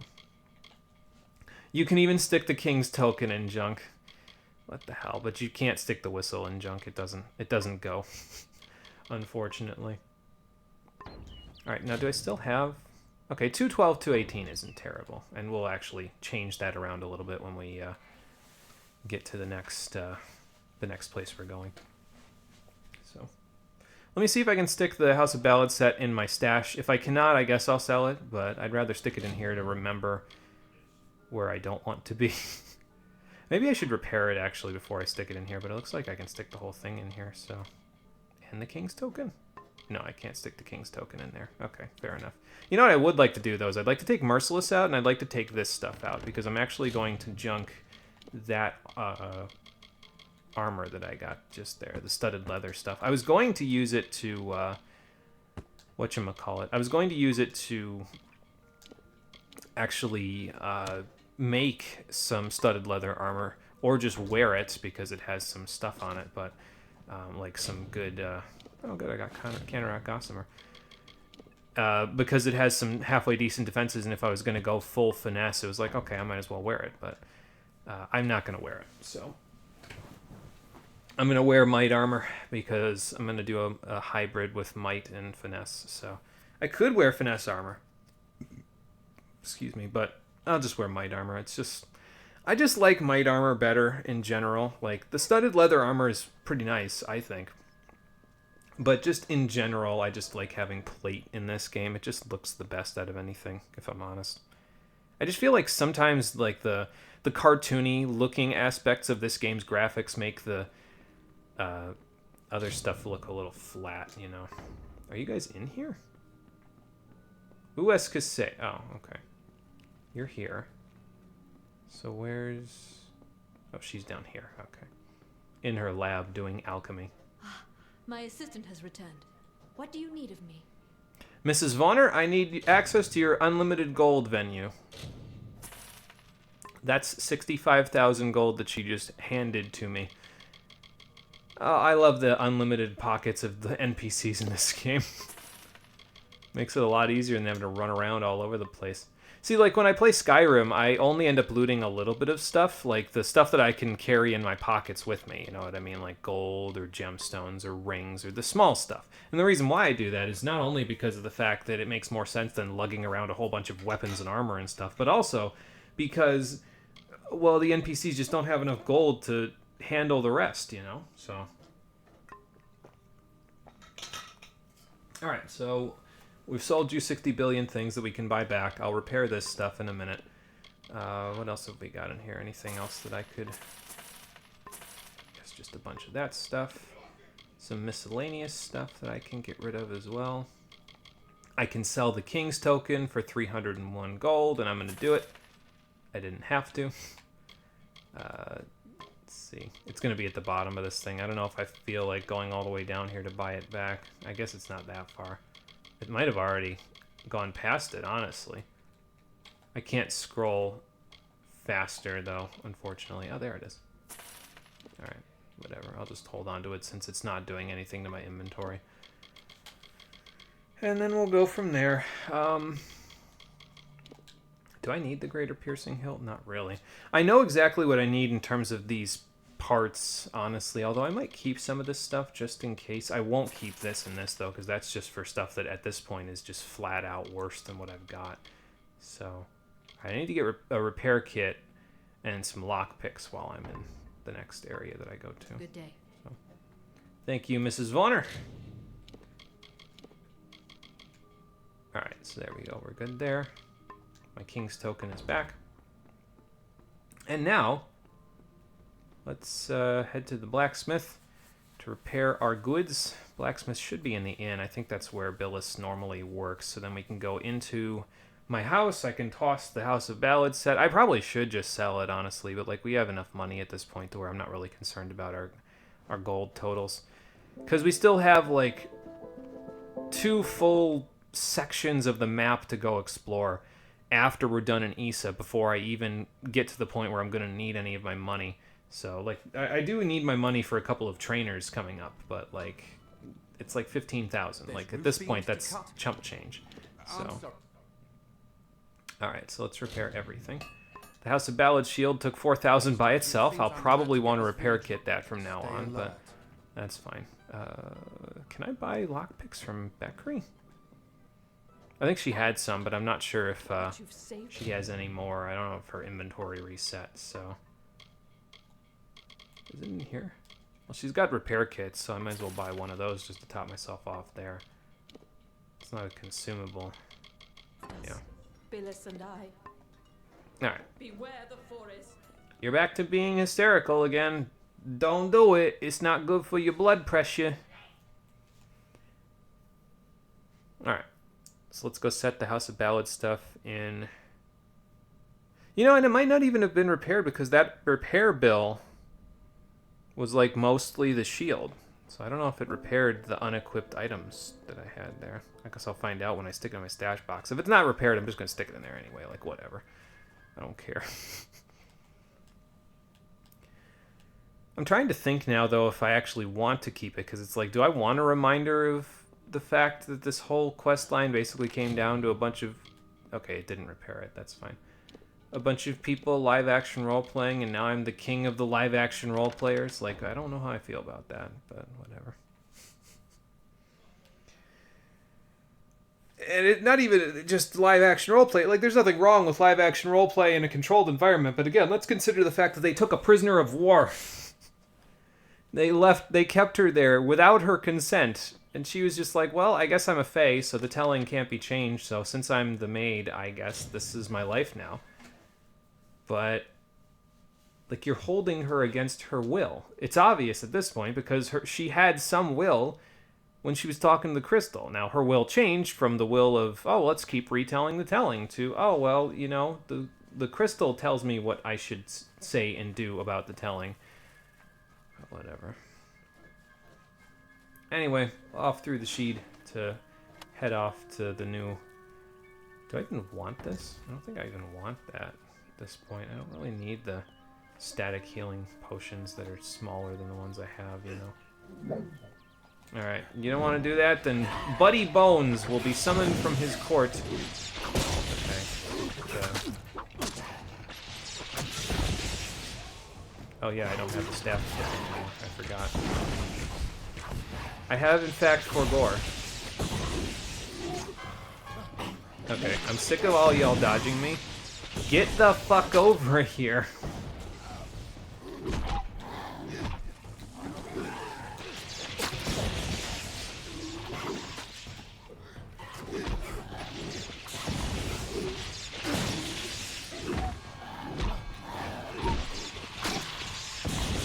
I thought the little sprite things that were flying around were like some sort of projectile attack or something, but that is not true. I was gonna say, I got this one, buddy, but they moved out of the way, so. I don't know what Cole's getting into in the other room that he's screaming bloody murder like that, but whatever. You know, now I'm gonna take this healing potion so that I can use it. Because it'll use the ones that are lowest first, and then it'll use the higher ones after that, so. Buddy, you wait here. I don't think you can go for a swim.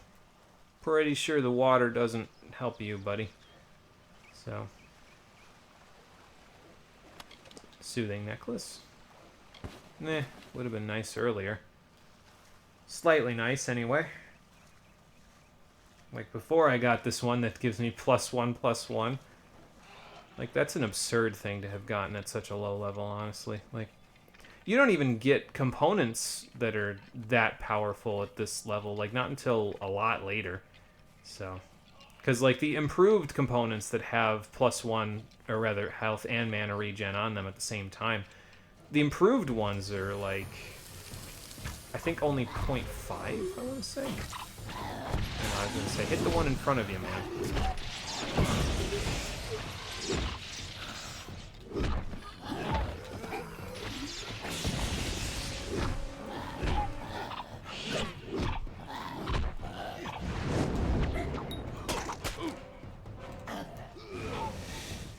Okay, there we go. Take it again so I can use it again. Maybe I'll kill this Thresh.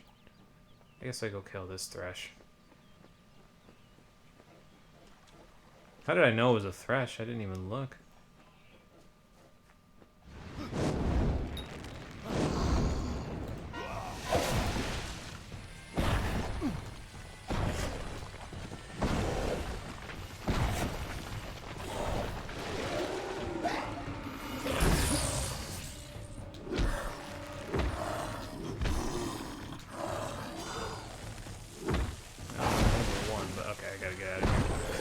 The unfortunate part about this move is that once the Thresh initiates it, he has super armor through the entire thing. You can't break him out of that super armor in any way. Basically, there's a shockwave that's directly around the Thresh, so if you have melee attacks, you can't hit him. But also on top of that, there's the line that he shoots out, so you got to be careful of both, basically. You know, extra health and health regen per second. Over the Ballad Signet Ring. I don't know, honestly. I'm kind of okay with this. I feel like that plus the Gnomish Energy Band would be good enough rings for quite a while. Especially since the Ballad Signet Ring would probably sell for quite a bit. So, I'll go for it. Let's do it. This Kite Shield is much worse, so we will not take it. And let's put the, okay, not correct. Let's go grab that. That's the repair kit. And let's put the Ballad Signet Ring in Jonk to finally get rid of it. I'm going to regret the minus 5% damage almost immediately, probably, but I guess it's fine because it means the game will be a little tougher, right? Whole lot of nothing there. Alright, anyway, I've lingered and putzed around long enough. Let's head into the Sheed and meditate in the Sheed so that we can move on to the Garden City. Should have just followed the road to begin with, to be honest, but whatever. It's fine. We're almost there anyway. Oh, good. Another Thresh. Can I help you? I'm fighting a Thresh, not you.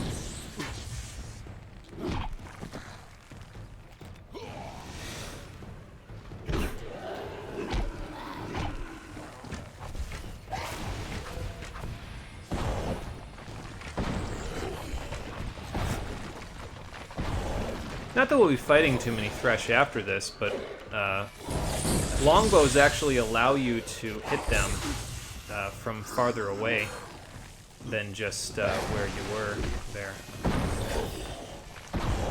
Or rather, it allows you to get a shot in while they're doing this, so you don't just have to sit there, you know, if the arrow actually, like, is there.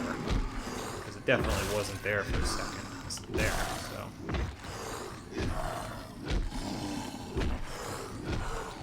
What will you do now, Sir Thresh?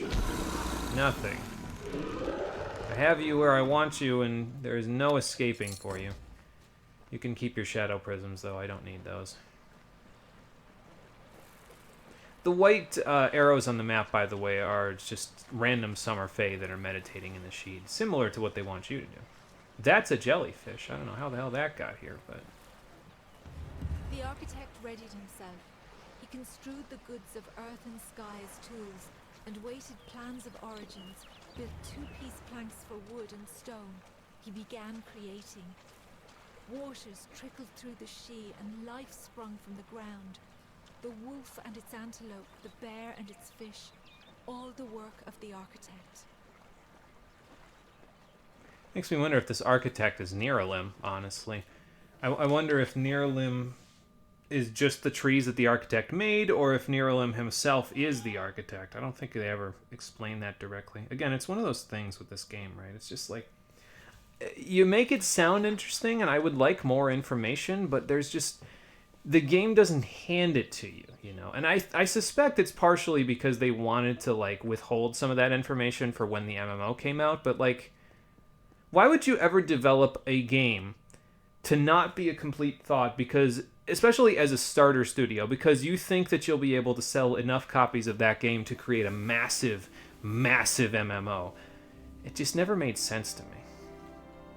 I don't know. Whatever. We'll be beyond the worries of all of that soon enough anyway, because... Well, this game's not over yet. Again, I am anticipating about 18 streams, but I don't know. It depends on how long the desert and Plains of Arethel take us. They might not be terribly long, because there's not a whole lot to do in either area, honestly. At least not anything that I want to do, especially now that the House of Ballads is over here. Welcome to the Gardens of Issa, home of the Summer Court, and the warm heart of the Feylands. Thank you. It is a rare occasion for us to welcome a child of dust into Issa, but it is equally rare that Niralim chooses a champion. Ah, finally, my reputation is preceding me. I am Chancellor to the High King. I pray you enjoy our hospitality. Thank you. I will attempt to do that. So, where is the High King? High King Tatarian is Lord of the Summer Fae, the font of all our wisdom, and first amongst the immortals. No, I didn't say who. Since I Gadlo tragically said murdered the where. High King of the Winter Court, Tatarian is the greatest and last true leader left of our kind. Alright, well, I'll check that in a minute. Thanks. I believe Chancellor Aeron will actually walk you over to where you need to go here. And I might go with him, honestly. Well, I'm going to go with him for a second, and then I'm going to veer off the path to go over here. Because there's quite a few things for us to be that we are able to access here in Issa, and the first of which is this gentleman, Viscount Setter the Allseer. Greetings. What have I done now? Well, you echoed yourself. That's what you did. But I won't go. No. Well, No one's asking you to go. Congratulations on your successes in the House of Ballads. Well done indeed. Thanks. Why is a random NPC that's also a trainer the only one recognizing my stuff in the House of Ballads? You know, whatever. He's the second Sagecraft trainer. That's the important point here. So we're going to train that up so that way we can basically have 2 free points of Sagecraft forever, no matter what our build is from here on out. And there we go. So now that that's done, do I want to go do all my shopping now, or do I want to go do my shopping afterwards? Let's see. Actually, I only need to do a little bit of shopping. I need to go over to the back section of this area, and I need to go and grab something from the well, I don't want to say it too loudly, but the weapon shop, quote unquote, because there's a weapon shop, quote unquote, here in Issa. And the reason why I don't want to say it too loud is because the Fae have a peace accord, as they will tell us once we get to this place, that prevents you from carrying weapons in the city. Now, why am I carrying weapons? I guess it's because Neralim chose me as a champion, so they're like, he can have his weapons. I mean, it's not like any of us are going to be able to wrestle them away from him if he's Neralim's champion, right? So we carry ours, but everybody else kind of gets SOL with theirs. That being said, if you go into the United Merchants delegation and you head over here,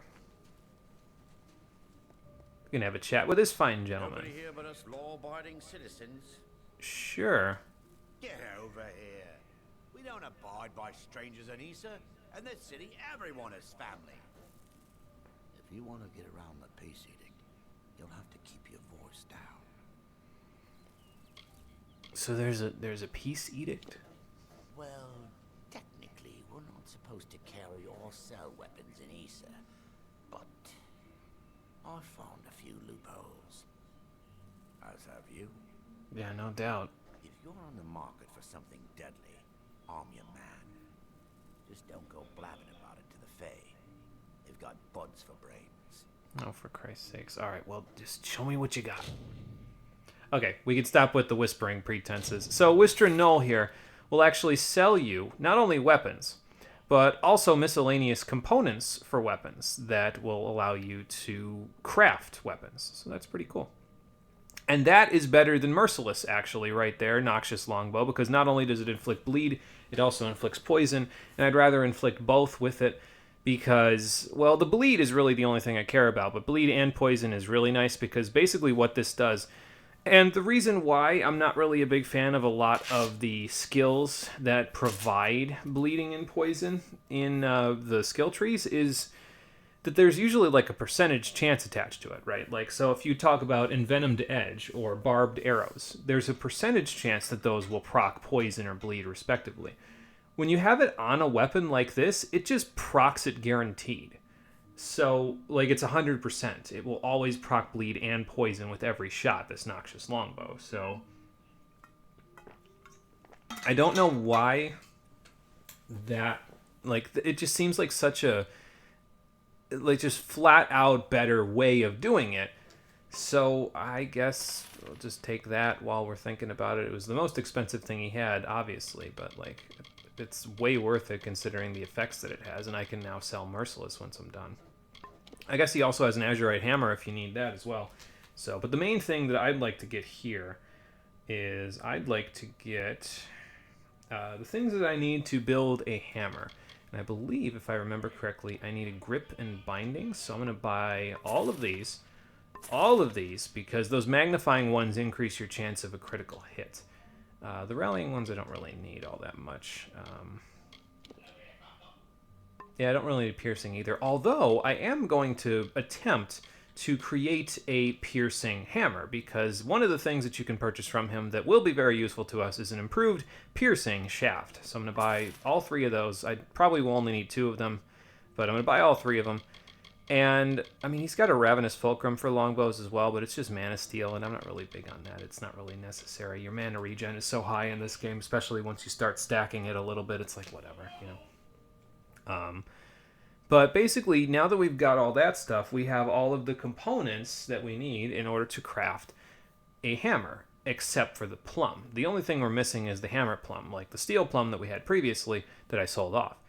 However, we do have a hammer of our own, and the hammer that we have, well, we're using it at the moment. We can disenchant it, or by disenchant I mean salvage it, and then we can get the plum, and then we can use the plum to,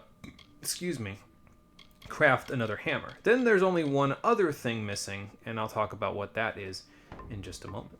Bye now. Bye now for a second. First, let me equip this fancy longbow you gave me, and then second, I'll give you back this. So now what that'll do basically is it will apply the bleed and poison, And for, okay, so 5 seconds of poison. So that means for 5 seconds after you shoot them, they do less damage to you by 20%. And then for 6 seconds after you shoot them, they take 33% more damage. So that's pretty nice. Here comes a fresh face. Take a look at what I've got here. That guard out in front, though, is probably wondering how in the hell I just got a new bow. But, I mean, I guess I could have just taken it out of my bag, right? Whatever. Farewell. But yeah, Wistrin's useful. He gives you some good stuff to use. Now, you might be wondering, so why are you working on bow there? Aren't you, don't you have your points and staff? And yes, I do. But if we're going to do a Might Finesse combo, I'm thinking I'm going to do hammer and longbow as my weapons. So that is the plan at the moment. We won't be making any armor or weapons just yet, though. We need one more thing before we can really do any of that. And I'm going to go and get that thing in just a moment. Before I do that, do I want to... This is a Detect Hidden Trainer, right? I wonder if I want to buy one level of Detect Hidden so I can have it at level 10 by the time I'm done with the game. Because I have it to 9 at this point by the end of the game. No, actually, I don't think I do, because what that'll do is it'll put all lore stones and treasures on the map, and I just don't really care to get all that stuff and see all that clutter on my map, you know? So I think I won't. I think I'll just leave it. Anyway. Welcome to the alley.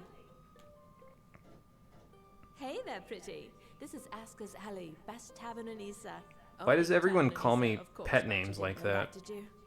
That's true, I didn't know that. If you're new in the city, I can help. I know everything about the Understyle, the Embassy, the Scholia Arcana, you name it. I know it all.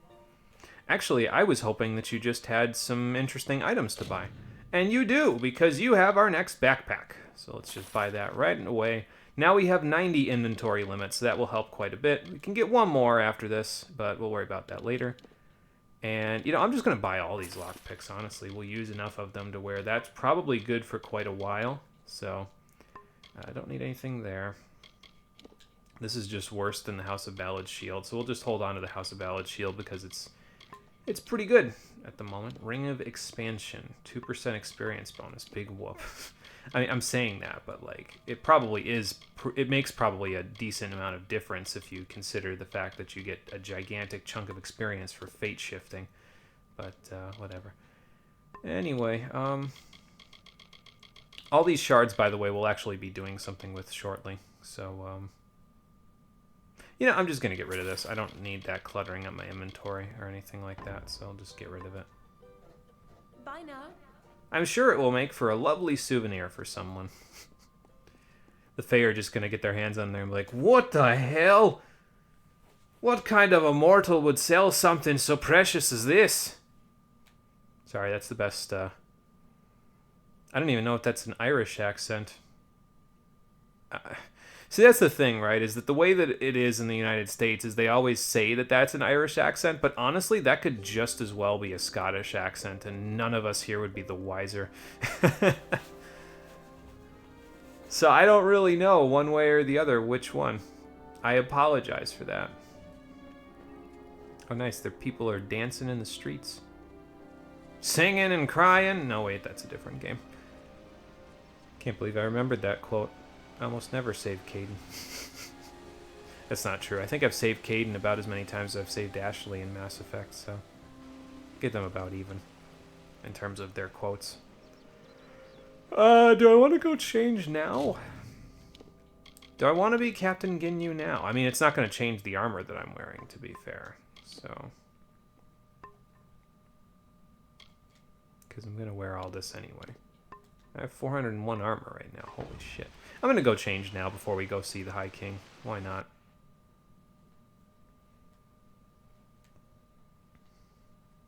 So we're going to respec again. That's the point. Our build carried us all the way through. Thanks, you too, I guess. Yeah, our build carried us all the way through the Maid of Windermere fight. It turns out, not really that difficult. It was mostly just a matter of dealing with the reinforcements, and honestly, if you get her stuck next to a wall in the corner like that, the reinforcements don't really do a whole lot.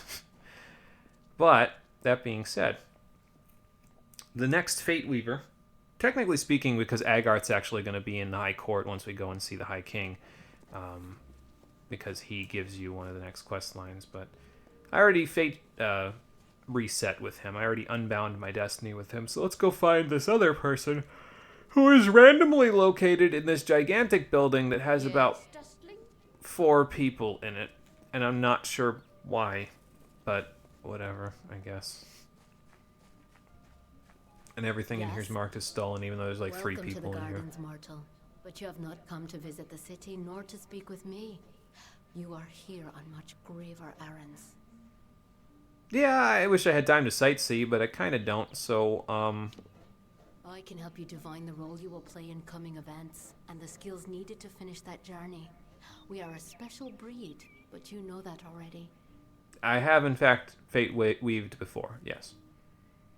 Alright, so it's going to cost 8,192 to do it this time. That's our 3rd time.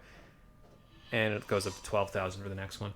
I don't know if I'll fate shift again. I don't know if I'll fate weave again, rather. I guess it depends on whether or not this current playstyle suits my fancy, the one that I'm using now. So,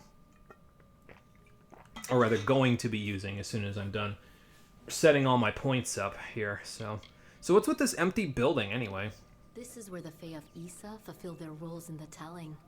You mortals call it work, but we see it as following the cycle, letting our nature guide us. Uh-huh. Well, fair enough. And the gardens itself? I am only a visitor here like you. Perhaps I was drawn to this place by something greater than myself. Perhaps it was you. Simps. They're all simps. Every one of these goddamn Fae are a bunch of simps. Anyway. Hey, Marie and Tannum. How's everybody doing? Good evening. Welcome. I've basically been in here yelling to myself the entire time. We have been doing quite a bit tonight, though. We're actually in the Garden City of Issa right now. We finished up the House of Ballads questline. Turns out the House of Ballads is not a bunch of reincarnated Fae who are retelling their old stories. It's just a bunch of random Fae telling the stories of Fae who either no longer are here or have moved on to different stories. So they're basically, the Fae in the House of Ballads are a bunch of live-action role players just retelling stories in oral form. But also the Maid of Windermere was their prisoner of war for who knows how many thousands of years. So, unfortunately, she was trying to use Prismere to get herself out of that, which would basically just trade one shackle for another. So I killed the maid, and now all the live-action role players are calling me the king of their House of LARP. And also, King Wenson is a big fat coward, and he ran away before the fight. So, not where I would have wanted the story to go. I would have wanted any payoff at all. Oh, I need to set my stuff up before I do this. So let's level up again, shall we? So basically a lot has happened, but we're done with the House of Ballads questline. That's the point, and now we're moving on with the normal story stuff.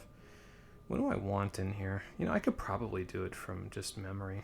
Yeah, I've got it right here. Okay, blacksmithing 1 to 7, detect hidden 2 to 6, and sage crafting 3 to 6. So let's get sagecraft since that's the closest to my cursor. We want to get sagecrafting up to basically here, I think. No, that's 7. We want to get it up to 6, so there we go. And what that'll do is it'll allow me to use pristine shards in order to create gems. Now we want to get blacksmithing up high enough to where we can actually use gems as components when crafting equipment, and that will allow us not only to use gems, but also use 4 other components as well. So we're going to put that up to 7. And then the rest can just be detect hidden for as much as we've got left. Okay, cool. So basically next level we'll be able to see traps on the minimap again, so that shouldn't be too long. We shouldn't actually be in a dungeon where we'll need to see traps before we get that again, so excuse me, that should be useful. And as for the rest of this, so what I want to do is I think I want to put 25 points in might. Yeah, because that'll get me concussive force all the way up. And then 26 points in finesse for this build, the hybrid build that I'm doing. So we know we want 1 here. We want hammer 6. We want all these, I guess. We want all these. We don't want this one. Don't take this one. And then in order to get us up to 20 might, in order to get access to this tier, I guess I'm just going to stick a couple in longsword. We're not going to use a longsword, at least not for now, but I guess if we get a really good one, I could always use it for a little while. It's nice to be able to use other weapons, I guess. And I'm not bad with longsword, unlike with greatsword, where I'm terrible. So, anyway, let me see what everybody else was doing. I just mentioned all the stuff we did. Spent 3 hours on Tevi and died 7 or 8 times because you're on the highest difficulty. No, that's fair. Might as well play on the highest difficulty. I think you mentioned doing that in Rabby Ribby as well, right? So it's, I mean, if it's a spiritual successor, might as well. Have fun erasing people and things from existence. Yeah, and that's the other thing, too, is we finished the House of Ballad storyline and we fate shifted the Maid of Windermere, which means she is permanently dead. So that means their entire house, which was built on them basically torturing a prisoner of war for all of eternity, now has no prisoner to torture for half of their songs. So they're going to have to figure their shit out because they can't remain the way that they are anymore. And to be fair, most of the Fae that were in the High Court were like, yeah, okay, cool, we'll figure it out. But Wenson was like, oh no, I have no guarantee of victory. I'm getting the fuck out of here. So that was interesting. And as for everything else, so that's might. We've got all that into concussive force. Concussive force, it gives you increased damage against stunned enemies, and at the moment, we're not going to be able to stun a ton of enemies because the stunning effect is going to come from Frost Trap, but eventually we'll be able to stun even more enemies. And if you go up this Might Finesse tree, you may eventually be able to invest in Smoke Bomb, which will stun enemies guaranteed, and then you can attack them from stealth and it'll deal even more damage. But if you're doing that, like, you're probably already dealing tens of thousands of damage anyway, so you really don't need that kind of firepower. So, but we'll be able to stun things a little more easily a little later in the game. Anyway, since we're equipping Longbow, let's do a whole bunch of Longbow stuff. Put it all the way up in Shadow Flare, all the way up in Frost Trap. We will put all the points in Icy Explosion, and what this will do is it'll give Frost Trap a little bit of additional damage. I would have preferred a wider AoE, personally, but whatever, this is fine. And then it gives you a chance to stun targets. So when the Frost Traps stun targets, then you hit them and you deal 60% more damage now. So that should be pretty nice with our hammer. And I'm actually going to take another utility skill, Lunge. And this one's kind of nice. It costs a decent chunk of mana because it costs 40 mana, and the damage is really not important. The more important thing that Lunge does is it gives you iframes when you use it, and what you do is you move in whatever direction you're pointing, or you move in the direction of an enemy if the enemy is locked on, quote-unquote. You go behind them and you smack them in the back. So what that allows you to do is it lets you dodge through attacks with Lunge and then smack them in the back and get a guaranteed hit on their back, which usually leads to them staggering a little more easily. Probably what I'll do is I'll use that interchangeably with Harpoon, depending on whether we're fighting smaller enemies or larger enemies, but we'll see how that goes in a little bit. As for our Destiny, we are going to pick the Might and Finesse one, which is, and we have access to the Tier 4 one, Avenger. And this is what we get out of it. Unfortunately, I don't get a Captain America suit, but hey, that's fine. So, wait, 31 points? The fuck happened while you were gone? Oh, I was respecking again. I fate weaved again to give myself this Destiny. So all my points were taken out. So that's why I had so many points. It wasn't because I leveled up a chunk. I mean, I leveled up twice. I'm level 16 now, and a chunk of change, almost 8,000 experience into it. But yeah, so that's what it was. It wasn't like anything ridiculous happened. Now, I'm actually going to unequip this Azurite Hammer. We have the Noxious Longbow, so that's fine. Let's put on our armor. Stick that in junk, because why the hell not? We found some Azurite Greaves as well, by the way. Those are the 3rd highest tier of armor, Might Armor. Got this cool shield out of the matter as well, which actually the steel blue on the side isn't too bad with my steel armor. But the main thing that I'm going to go ahead and do is, now that we have access to Blacksmithing 7 and Sagecrafting 6, I can take all the shards that are in my inventory and I can turn them into gems. So we're going to take the Azurite Hammer that we just unequipped here. We're going to take it back to my house before we go and take care of business with... Oh, by the way, you can punch things as well now in this game. But unfortunately, punching is incredibly ineffective. You do very little damage, and the commitment end lag on it is nuts. But, yeah, so we're going to take the azurite hammer back to my house after it lets me out of here. There we go. And we're going to attempt to make a hammer. We're going to attempt to make a fancy azurite hammer that's better than the one that I have. So, Twitch, why are you recommending someone playing Sonic 06? I hate watching people go through that game more than once a year. Yeah, it's not a whole lot of fun for player or audience now, is it? All right, so back to Canarok we go. So here's what I'm going to do. First thing I'm going to do is I'm going to go and make the gemstone that I'm going to slot into the hammer. So that's what we're going to do first. Then we'll have all the components except for the plum. What we need to get is we need to salvage the hammer at a blacksmithing station, which in this case is inside the inn here in Canarok. We need to salvage the hammer at the blacksmithing station and get an azurite plum out of it. If we get that, we're in business. If we don't, we have to soft reset for it. And that's the problem. That is the one trouble with crafting weapons and armor in this game via blacksmithing.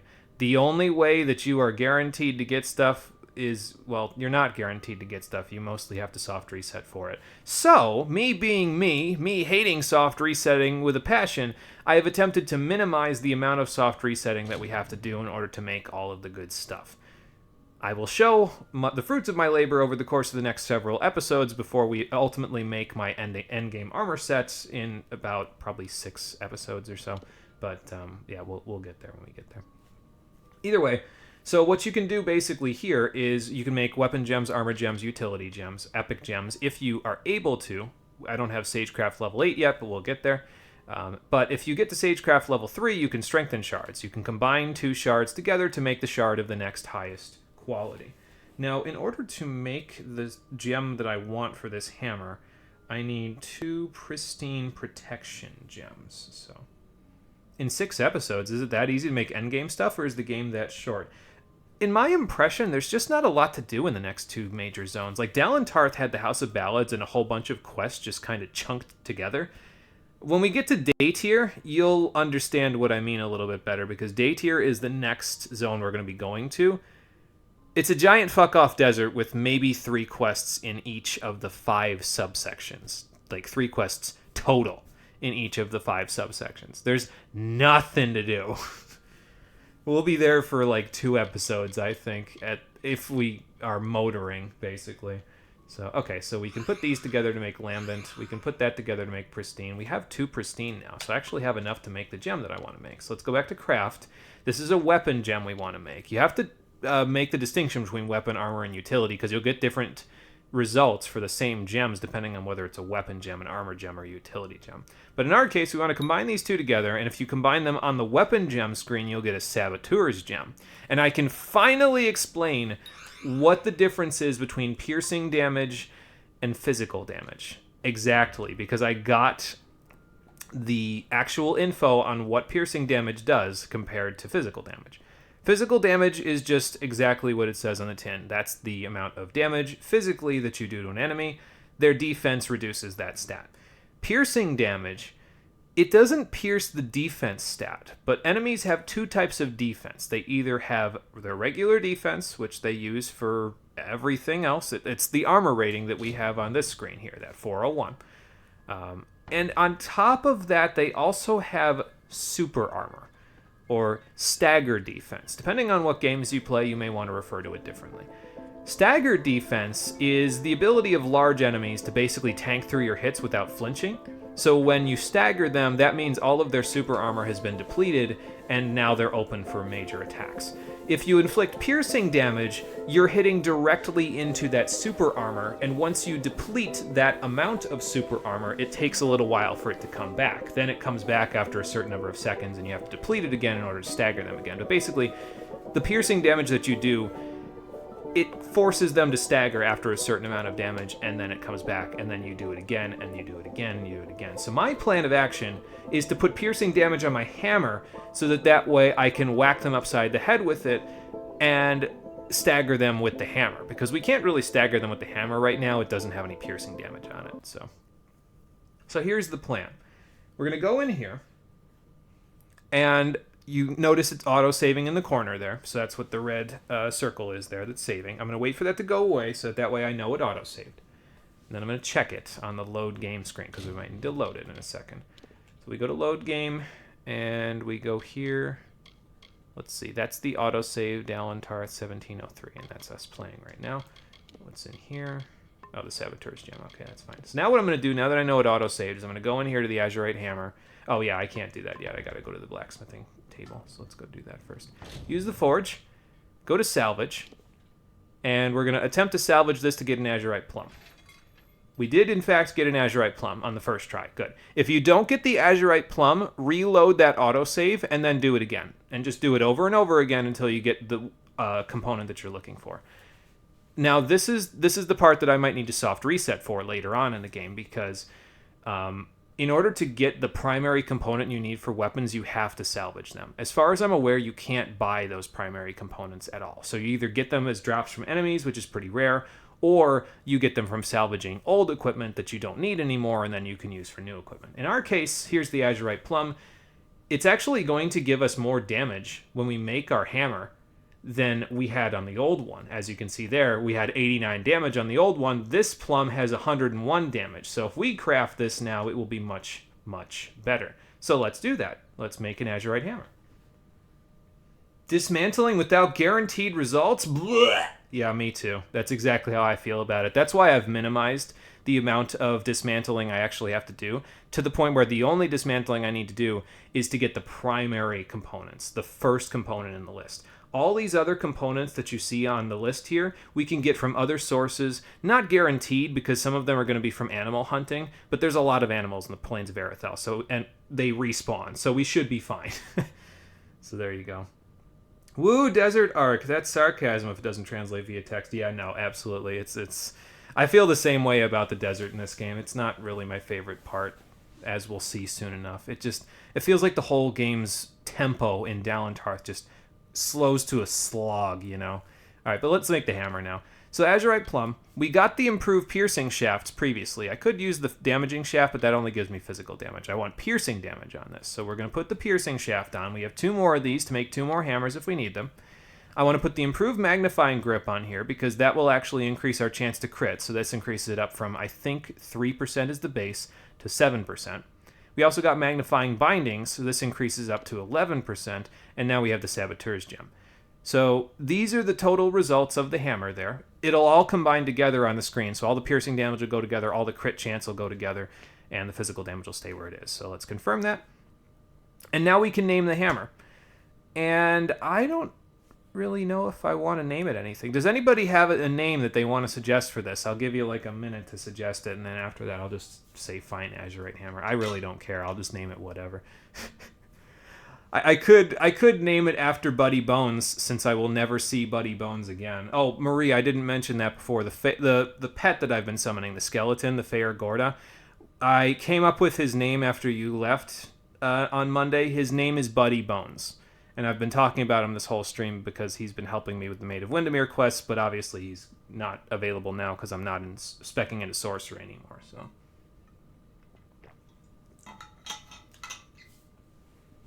Is this the endgame hammer? If so, ban hammer. If not, I don't know. Yeah, no, this isn't the endgame hammer. I'm okay with naming the endgame hammer the ban hammer. That's absolutely fine. Actually, that does give me an idea, though, for what I could name this one. Because, well, it's not time for the ban hammer, but it is hammer time. Stop! There. So this is our new Azurite hammer. It's much better than the old one, and it has an 8% chance to crit on top of our flat 3% chance, as well as piercing damage. So now we bought the Noxious Longbow, so we can apply bleed and poison with 1 arrow, guaranteed, and we can hit through super armor with this hammer. So it is in fact hammer time. Let's just equip this. Oh my god. It's so beautiful. It looks exactly the same as the old hammer, but I cannot tell you how much more beautiful this one is. Okay, but anyway, that takes care of that. We are in good shape. And it's a blue hammer, so that means it'll cost a little bit more to repair, but that's okay. I've got repair kits for that, so I'll just do that. It's fine. We'll be making more gems, by the way, but that's the only one that I need currently because the bow that we have is fine, and I'm not planning on making any armor because we can't get access to azurite materials just yet, and I don't think we'll gain access to azurite materials until it's really too late for me to care, honestly. So with the armor, we're just going to stick with what we've got, honestly. Like, we'll just make do with it and equip stuff that we get, and we'll be fine. I don't want to make myself too OP too quickly here. I just want to wait to do that until we get across the sea, basically. Once we get across the sea to Melsenshir, all bets are off. Although by then, at the rate we're going, we're going to have over 500,000 gold, so then I should have plenty of money to buy up all the base level, highest tier weapons that are available and just disenchant them or dismantle them and use their parts as fodder for my more powerful stuff. What's our current health regen, by the way? I just want to double check. I don't think we have any on any of this stuff. No. Let's see. We have a utility socket here, actually, so I could put more health regen on this, but I think we're going to be replacing the steel stuff soon, so I don't want to stick anything in the sockets because then I have to pay somebody to take it out. So I'll just wait until we actually, get to that point where we, get the azurite stuff, and we'll see if there's any sockets in it so I can stick utility gems in. Because the utility gems will give me extra health regen. It doesn't look like I get regen on any of that stuff. So let's see. We got +1. So +1.5 health regen and then +2.5 mana regen right now. Okay, cool. By the end game, we will have about +12 health regen. And that's per second, by the way. So we'll be restoring 12 health per second, every second, by the end game. Actually, and it's not even the end game either, because there's going to be like, by the time we get across the sea, if we go at the rate I'm thinking we're going, that's going to be like episode 11, and there'll still be like 6 or 7 episodes of the game left after that. So, yeah, that. And to be clear, the amount of HP we'll have, where we'll be getting 12 HP back per second. Please place the codex before him, and he will continue. All right, thanks. I think we'll have about 400 health at that point, maybe 450. But 12 per second at that kind of health is something. Again, it's like the kind of health regen I had in Champions Return to Arms when I played a barbarian warrior. Like, good lord, man. Not quite as much of a barbarian in this game because I'm actually using a bow, but that's fine.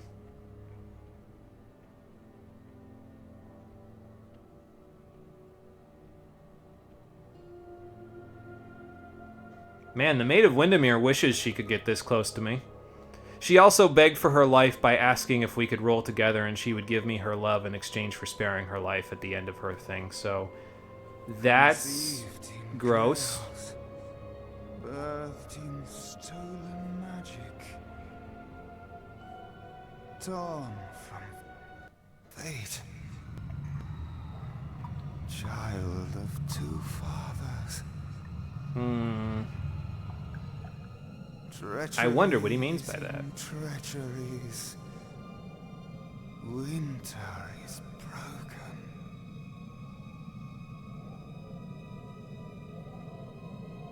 The puppet king upon his throne, drinking flattery and lies. The power that grows. Did they ever talk about? I'll talk about it after this cutscene. See, like, that's supposed to be scary, but I just look at that every time and I'm like, man, this guy really just broke his jaw for the voices in his head. From behind the veil, she screams. Madness and rage. Madness and rage. Are you okay, High King? Confusing for you. Fate, like the Fae, cannot be changed. I don't know, the House of Ballad seems pretty keen on the changing part. Something new. And you are a mortal who is free from fate's weave. Yeah, that's a lot. Flo claims that the Tuatha are the work of his new god. If the Tuatha are the creations of a god, what does that make you? The creation of men who want to be God? Probably. I don't think they ever explained what the difference is between the Tuatha and the regular Winter Court Fae. So I'll explain it now. If you look at Gadflow, we saw him, the puppet king on his throne just now. The little red crystals that are sticking out of his body, those are not natural. They have stuck those into their bodies voluntarily. Like, and I don't even just mean like enchanted their crown or whatever. I mean literally sticking rocks. These red radioactive rocks are stuck inside of their bodies.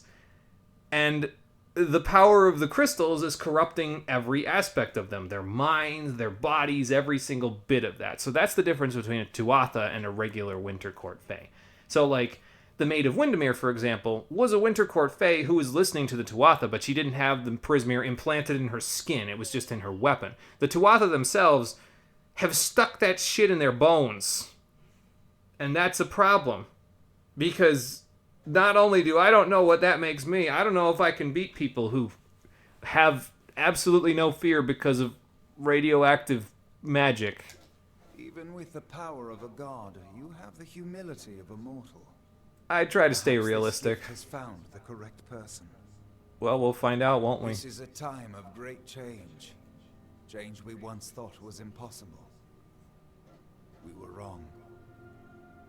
Yeah, but the change that we've seen so far comes at the cost of everything, because that's what the Tuatha give up in order to worship the crystals, and apparently their patron god, who is from behind the veil, whatever that means. You are intertwined with the power in the east. There can be no doubt of that. Your energy reaches back to Alabastra. We do not know what will happen when you travel there, but we know that the power behind Gadflow is your ultimate goal. Okay. His god holds your answer and the fate of this world. And if you put the pieces together at this point, you kind of can, because they've kind of given you the idea. You can think about any Tuatha we've fought who have always been talking about how they will do everything for Tirnoch! So Tirnoch is their patron god, and the one that they're trusting with their fate. Probably the reason why they've implanted themselves with all of those crystals, because she's told them to do so. So that's just fucking great. We got to take care of that, don't we? How do I kill a god? I don't know that yet, but this is an RPG, so it'll probably happen eventually. I'll do it. I thank you. And perhaps you can help change our world's fate as well. I have seen those who were destined to be heroes, for whom great deeds came naturally. They come, they act, and they pass on as written. Yeah, You that's do what great most Fae things heroes not do. because you must, but because you choose to. That is by far a far truer greatness. I mean, I've got this power. I might as well use it, right? So, and if I can use it to stop a madman from implanting all of us with radioactive magic crystals, I will do it. Admirable. But strength of will cannot see you through this alone. You may be unbound by fate, but you are not free from death. Speak with your allies. Only with their aid can you hope to overcome the forces that stand against you. Yeah, fair enough. And for completing up to this point in the main story, you get what is our second Twist of Fate card, which is Unwritten One. You are truly a blank slate, able to choose your own destiny, as witnessed and proclaimed by the High King Tatarian himself. It gives you a permanent 3% experience bonus and a permanent 5% to any gold that you get from drops from enemies or anywhere else. Actually, I don't think that includes quest rewards like that one. So, they also got the recipe for a fate potion. You can make that even if you have no points in alchemy, as far as I'm aware. It requires 4 essences of fate, which is kind of a lot. But what it does is it raises your fate bar, I think, to maximum if you use it. I've never really been real keen on it because I kind of just save fate for boss fights anyway, so whatever. Hell, we didn't even use fate until the end of the Maid of Windermere boss fight when they forced one on me. So, you would be the one to know what fate is, right? The weave is a puzzle. Each person is a piece. The edges of their fate locking together with the people around them, all performing their duties to form a grand picture. However, you are no longer a puzzle piece. You are a dollop of paint. You cover and redefine the edges of the puzzle pieces you meet. Yeah, I can see that being a bit of a problem for you repaint prospective puzzle reality piecing itself. people. Who can trust that your design is better than the original? That is a fair question. I'm not sure if I know the answer to that just yet, but I guess we'll figure that part out. I guess, do you know anything more about Gadflow? I mean, know thy enemy, right? It is the deepest tragedy that our fall should come from our own. Make no mistake, Gadflow is the harbinger of the end of my kind. In fighting him and his army, you will surely spell our doom. For that tragic truth, we forgive you. Well, I'll try not to kill all the Summer Fae in the process of killing all the Winter Fae. I don't really see how that's possible for me to do, but I'll try to limit the casualties. Anyway, that takes care of the coming storm. Now, we have 2 potential quests that we can go do, so let's talk to Agarth first, and then to Aelin Shear. I couldn't make out half of what the king was saying, but it sounds like you've got your work cut out for you. Yeah, you could say that You again. won't be facing it alone. In fact, I think I've got a lead on finding an old friend of ours. Really? And which old friend is that? Old Felmerus Hughes, of course. Really? If anybody can help, it's bound to be the gnome who brought you back to life. But how did he bring himself back to life? Alistair Tower collapsed on top of him. He thinks he might be able to help find Hughes. Maybe he found a secret exit. I mean, I guess it was his tower, so he would know how to find that. So he's not dead? No, he's a crafty one. If he got away from those assassins in the lab, like you said, I'm sure he found someplace new to hide out. Okay, well. And if anyone's likely to know where he'd go to find safe haven, it'd be the Templar who sponsored his work. His name's Octien. So I need to go find this Templar Octien guy. Templar Octien will be waiting there to discuss how you might find Hughes. Alright, so that's our very first of 2 potential missions. You actually have a choice at this point, whether you go to Daytir, the desert area, or to the plains of Erethel. We're going to go to Daytir purely out of necessity, and the reason why I want to do that is because ideally we'll get to level 21 in Daytir before we finish up there, so that way we can head to the plains of Erethel at level 21, and I can just hunt every single animal I see to try to get all the materials I need. So, but you could go to the plains of Erethel first, as we'll see in a second when we talk to Aelin Shear. You're not the only one on the hunt for Hughes. Octien has followed his trail to the Hollowlands in Daytir. You'll want to talk to him. Alright, but we'll go do that first. That's the quest right there, an old friend. And this one, the Great General, I guess we need to talk to Aelin about it, so we'll talk to her first, get everybody going in the directions they need to go. Death seems to have worked out very well for you. And then we'll be good. Agarth's looking for escape. Neuralim's looking for a savior. And Tatarian is looking for a champion.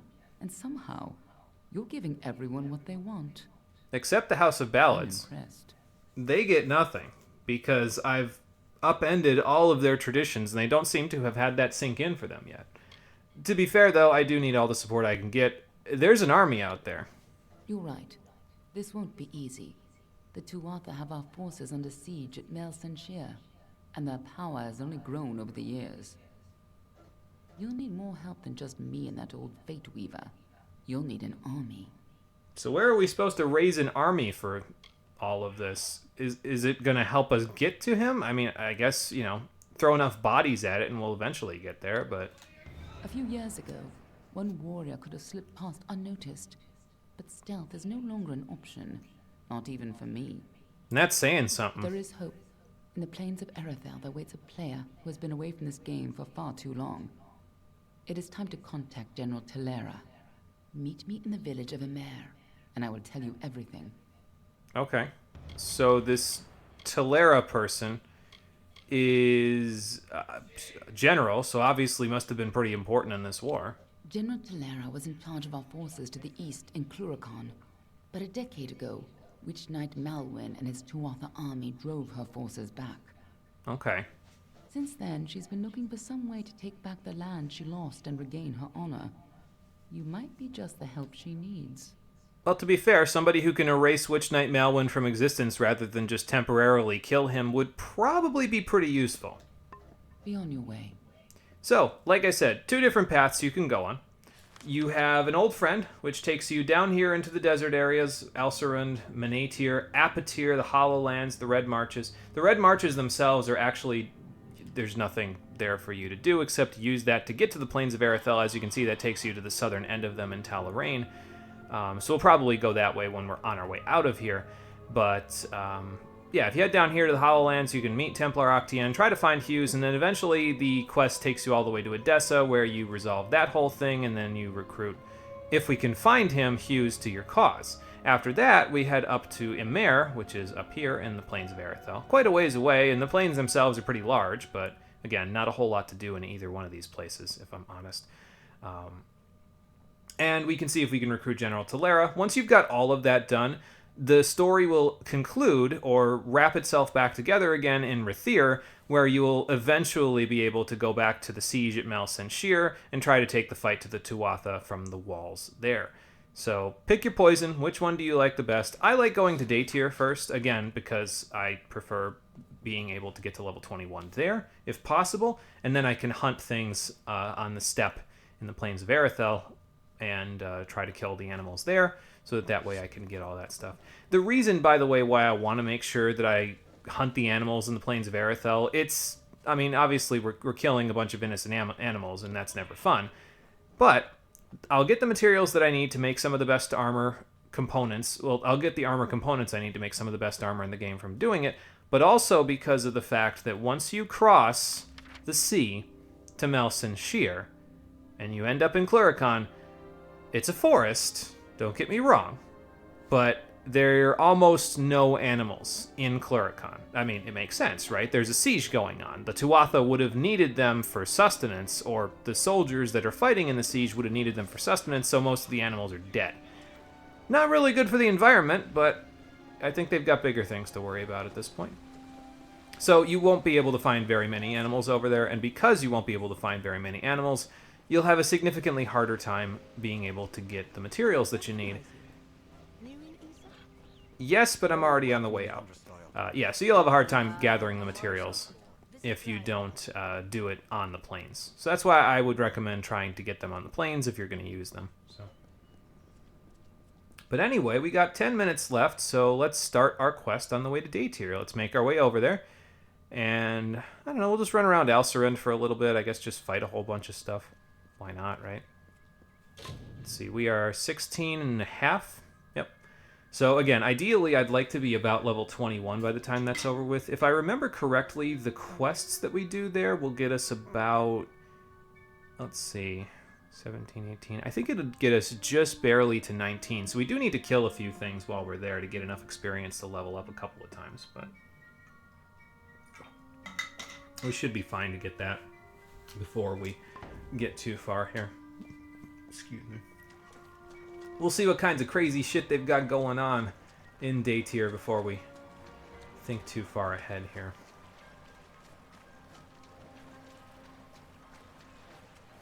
And I guess you could do some side quests while you're there as well, but like I said, there's not really a whole lot of side quests going on, and most of them are pretty vapid. Like, I think there's one where you get another player house, and it's like you have to investigate a mine, and because it's Kingdoms of Amalur, someone has betrayed someone else in order to try to sell the mine to like someone who won't take care of it, or to the Tuatha, or some ridiculous shit like that. So it's not really anything super interesting, you know. So.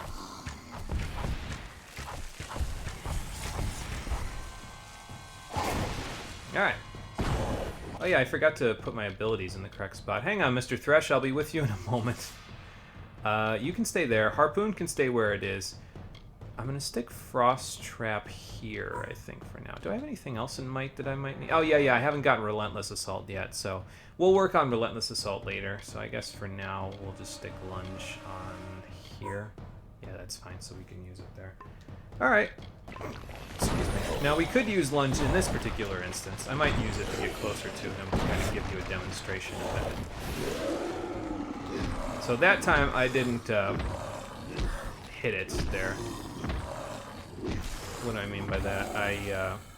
If the lunge goes through the enemy, you'll just phase directly through them. So I only lunged a certain distance there, and it wasn't enough to get through him. But if you go close enough, if you do it from close enough, you'll lunge through the enemy, come out behind them, and then whack them in the back. So then you can start up an attack chain from there. So, but we didn't go far enough in. So I'll take that, I guess. Just use it. Great Sword of Carnage. Assassin's Staff. Yeah, no, never mind. But thank you for the loot, I guess. And a whole bunch of stuff up here. Oh, it's just a bunch of brownies. All right, then. Set a few traps. You can set up to 4 frost traps, by the way. So, just in case you are in that situation. Go on, hit up the traps.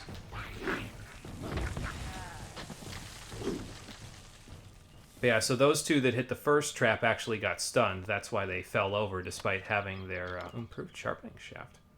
Well, I guess that could be interesting, but I'd rather the chance to crit than the crit damage. But that's why they fell over after hitting the trap, is because the trap actually stunned them, and that allowed us to do the extra damage that we did with our hammer swings after that. Did a little bit more than we would have done normally.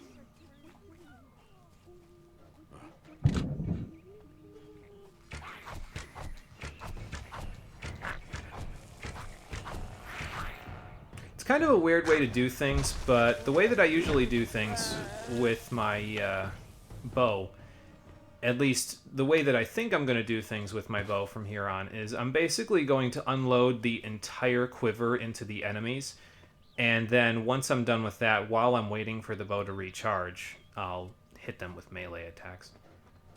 I don't know how well that's going to work, and eventually we're going to have like 1,000,000 billion arrows, so it might be unnecessary. But inferno. There, in the heart of the Feywood, the fire raged. It consumed all life uncontrollably. He faced the inferno, but could not quell its hunger.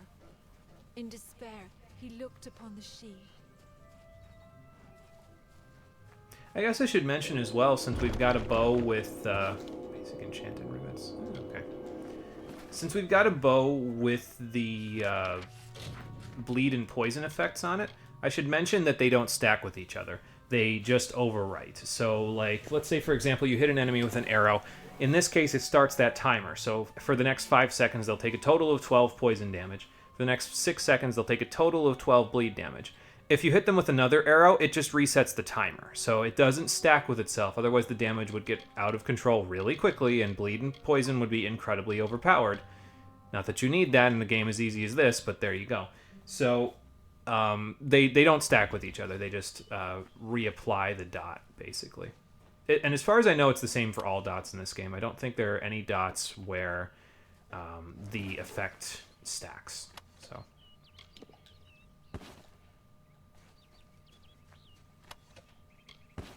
And unfortunately for me, this cart does not have any blacksmithing materials in it, but that is okay because we'll be able to get some blacksmithing materials pretty soon. I think the way that I'm going to do this is we're going to go to the Hollow Lands as our second section, our second region of Day Tier, and then we're going to go to Menatir. And Menatir is actually where we'll be able to get another important piece to the puzzle of our components that we need to make our endgame armor set. So we're going to go not this way to Menatir. We're going to go over this way through Alcerun, and we're going to go to the Hollow Lands over here. Then we'll head to Menatir this way, Apatir, Edessa, and then when we're on our way back out, I'll probably just fast travel to something ideally in this section of Alcerun. I'll try to find something around there, and then we'll just head up into the Red Marches, and we'll head that way, which will take us all the way through this winding gap to Talarain. We'll be able to go to the Wolds after that, and probably what we'll do is we'll go to the Wolds, and then we'll go straight up into the Forsaken Plain to get to Emer. We'll go to, I think they take you to the Cradle of Summer, or I think, honestly, the quest in Emer takes you all over the plains, so I guess that'll give us an excuse to go all over the place there. But Day Tier, unfortunately, is not so lucky. You don't really have a reason to go to much of any of these places, so I don't know. It's just like... The way that it always works for me for Day Tier is I try to discover as many fast travel locations as I can while I'm walking around, because I end up like getting over encumbered on item inventory limit pretty quickly, and there are very few shops out here in the desert on the way to Edessa. Like, there might be, I know there's at least 2 shops. There's one here in Menatir, and I think there's one in Apatir, but I don't think there's any in the Hollow Lands or Alcerun or the Red Marches. So if you get over encumbered, you might just want to discover the closest location on your map and then fast travel back to Issa to sell all of your stuff and then come back, because otherwise you will have to be like destroying some of your gear in order to get by, and that's no good. Really? One sprite? That's what you're gonna send after me? By the way, all of those numbers that you see the blood splatter on them, that's a crit, so if you see that happening, it's because I've critted the enemy. So, and we should see those more often now because we have a little bit higher chance to crit than we did previously. So, that's nice. Now, the first thing I'm going to do while I'm here in day tier, try to do this each time, is I'm going to go over here, discover the Caverns of Ingress, because this will give us just a nice fast travel point right inside of day tier, so we don't have to travel directly from Issa and like sprint over here every single time. But over in this corner is a white flake. No, that's not what I'm here for. Is a little traveling party of Almain who are here to pray to this Mitharu shrine. They're probably traveling all over to a whole bunch of different Mitharu shrines, but among their group is Anton Demian. Hail. You brought something from Mitharu? Well, that depends. You're a mercantile trainer, right? Just judging by your armor? I've not trained anyone since coming to the desert. But very well. Any money I make will benefit Mitharu, so I will teach you. I like this guy's mustache. Anyway, Anton here is actually a basic trainer for mercantile, so we'll train with him. And I think, is he the last trainer that I'm using? Let me look. Yep, he's the last trainer that we're going to be paying for the services of in the game. So we'll pay for this, we'll get the +1 mercantile out of it. He'll get his donation from Mitharu, because I just paid him 15,000 gold, so I would hope so. And yeah, with him having that, we've got all of our training complete. So now the only things we need left are buying components and buying, there's a couple of potions that I'm going to buy as well, so we'll worry about that when we get there. This is not far enough, I don't think. There we go. Steel Greatsword. Hammer of Dawn. Nope. That will not be better than what I've got. Greater Rigid String, Lambent Lightning Shard. That's fine. By the way, we should be finding some more powerful shards among the groups of stuff that we've got now, because our sage crafting is higher. And as with blacksmithing, where blacksmithing you find better components the more blacksmithing you have, it's the same with sage crafting. You find better components the more sage crafting you have. So just keep that in mind while you're wandering around. Speaking of wandering around, I think I'm going to head this way, like just down the main road here, and see what I can find going in this direction. Hopefully we'll find a fast travel point of some kind. But that split in the road there, that'll take you up to the Red Marches, which is not where we want to go. We want to head down towards where it says House here on the map, near the House of Valor. Which, by the way, I think the House of Valor is a DLC. I think it's an Arena faction, but I definitely don't have it installed. I don't know if it got installed for free with an update or something later, but I'm pretty sure you had to pay for it. So we won't be doing that one. Probably one of the reasons why the desert feels so empty, because there's just not a whole lot going on here, even if you come in with other factions like the Travelers or something.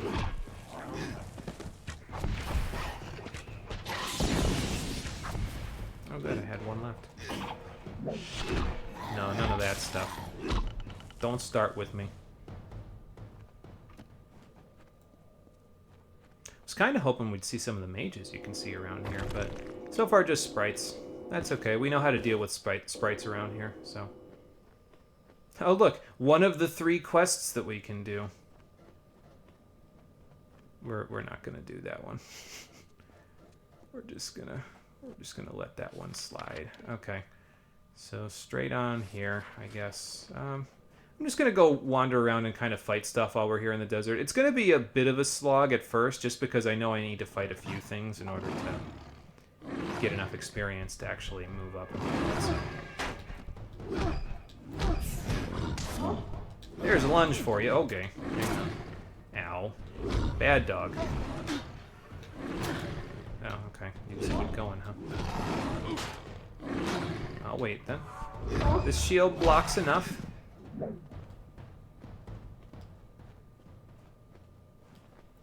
Well, they've got a whole lot going on here, including an invisible plot wall, so that's fantastic.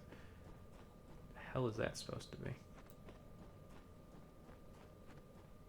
Some kind of a fate ward?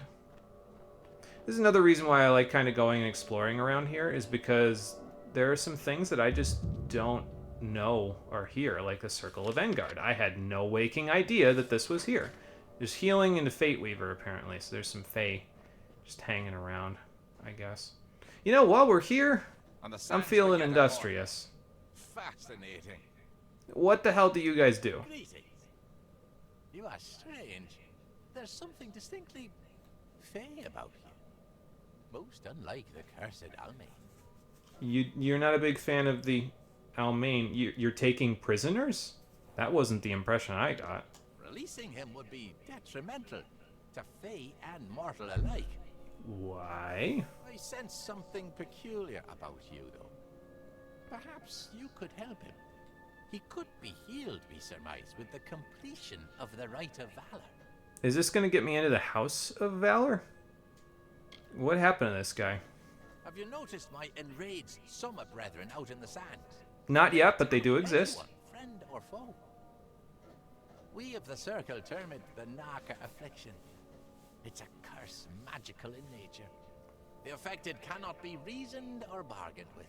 Just smacked around until they fall over. The curse, and though it has not altered his mind, he complains of pain. He warrants study, and so we keep him. To inflict horrible experiments on him. What can we do about it? The key is the Cora petal. The regenerative properties of the petal can cure the Almain. You'll find it on the vessel of the Guardian of the Caverns, the Cora Thresh. Okay, go kill a Thresh. Got it. The Guardian, which has lain dormant in this long winter. Defeat it, and the petal can be plucked from its vessel. Well, I guess that gives me something to do around here, and this desert is dry of everything, including quests, so sure, why not, for flavor. Head to the Caverns of Ingress at the base of the Great Spine. There are 3 Erathi sigil stones within. They are marked by a waterfall, a pillar, and a tree. Waterfall, pillar, In tree. that order, each stone will curse you. Oh. Once the last stone is activated, a beast of many vines will challenge you in your weakened state. Okay. Defeat it and bring the Cora petal to us. So you're gonna force me to get curses. Fun. You must retrieve the Cora petal from the Caverns of Ingress. Complete the Rite of Valor, and you will awaken a beast of many vines. Find it, defeat it, and pluck the Cora petal from its vessel. Alright, got it. Farewell, mortal. I'll see what I can do about it. Oh yeah, he is charmed, isn't he? Well, that's unfortunate for him. He looks as charmed as the people the Maid of Windermere took prisoner, basically. Ooh, a greater experience booster? Hell yeah, dude. Oh, you know, actually, that reminds me of something. I need to clear the minor dispelling boost out of there. And while I'm thinking about it, let me put the greater experience booster right here, because, I mean, we just got it, so I might as well. We still got a whole bunch of minor ones, so we might as well just keep both of them on the thing. So we'll try to use the greater one when we're doing, like, a story quest or something where I'm fate shifting a whole bunch of stuff. Maybe we'll use it for the boss of this section of the game, basically. Well, we'll see.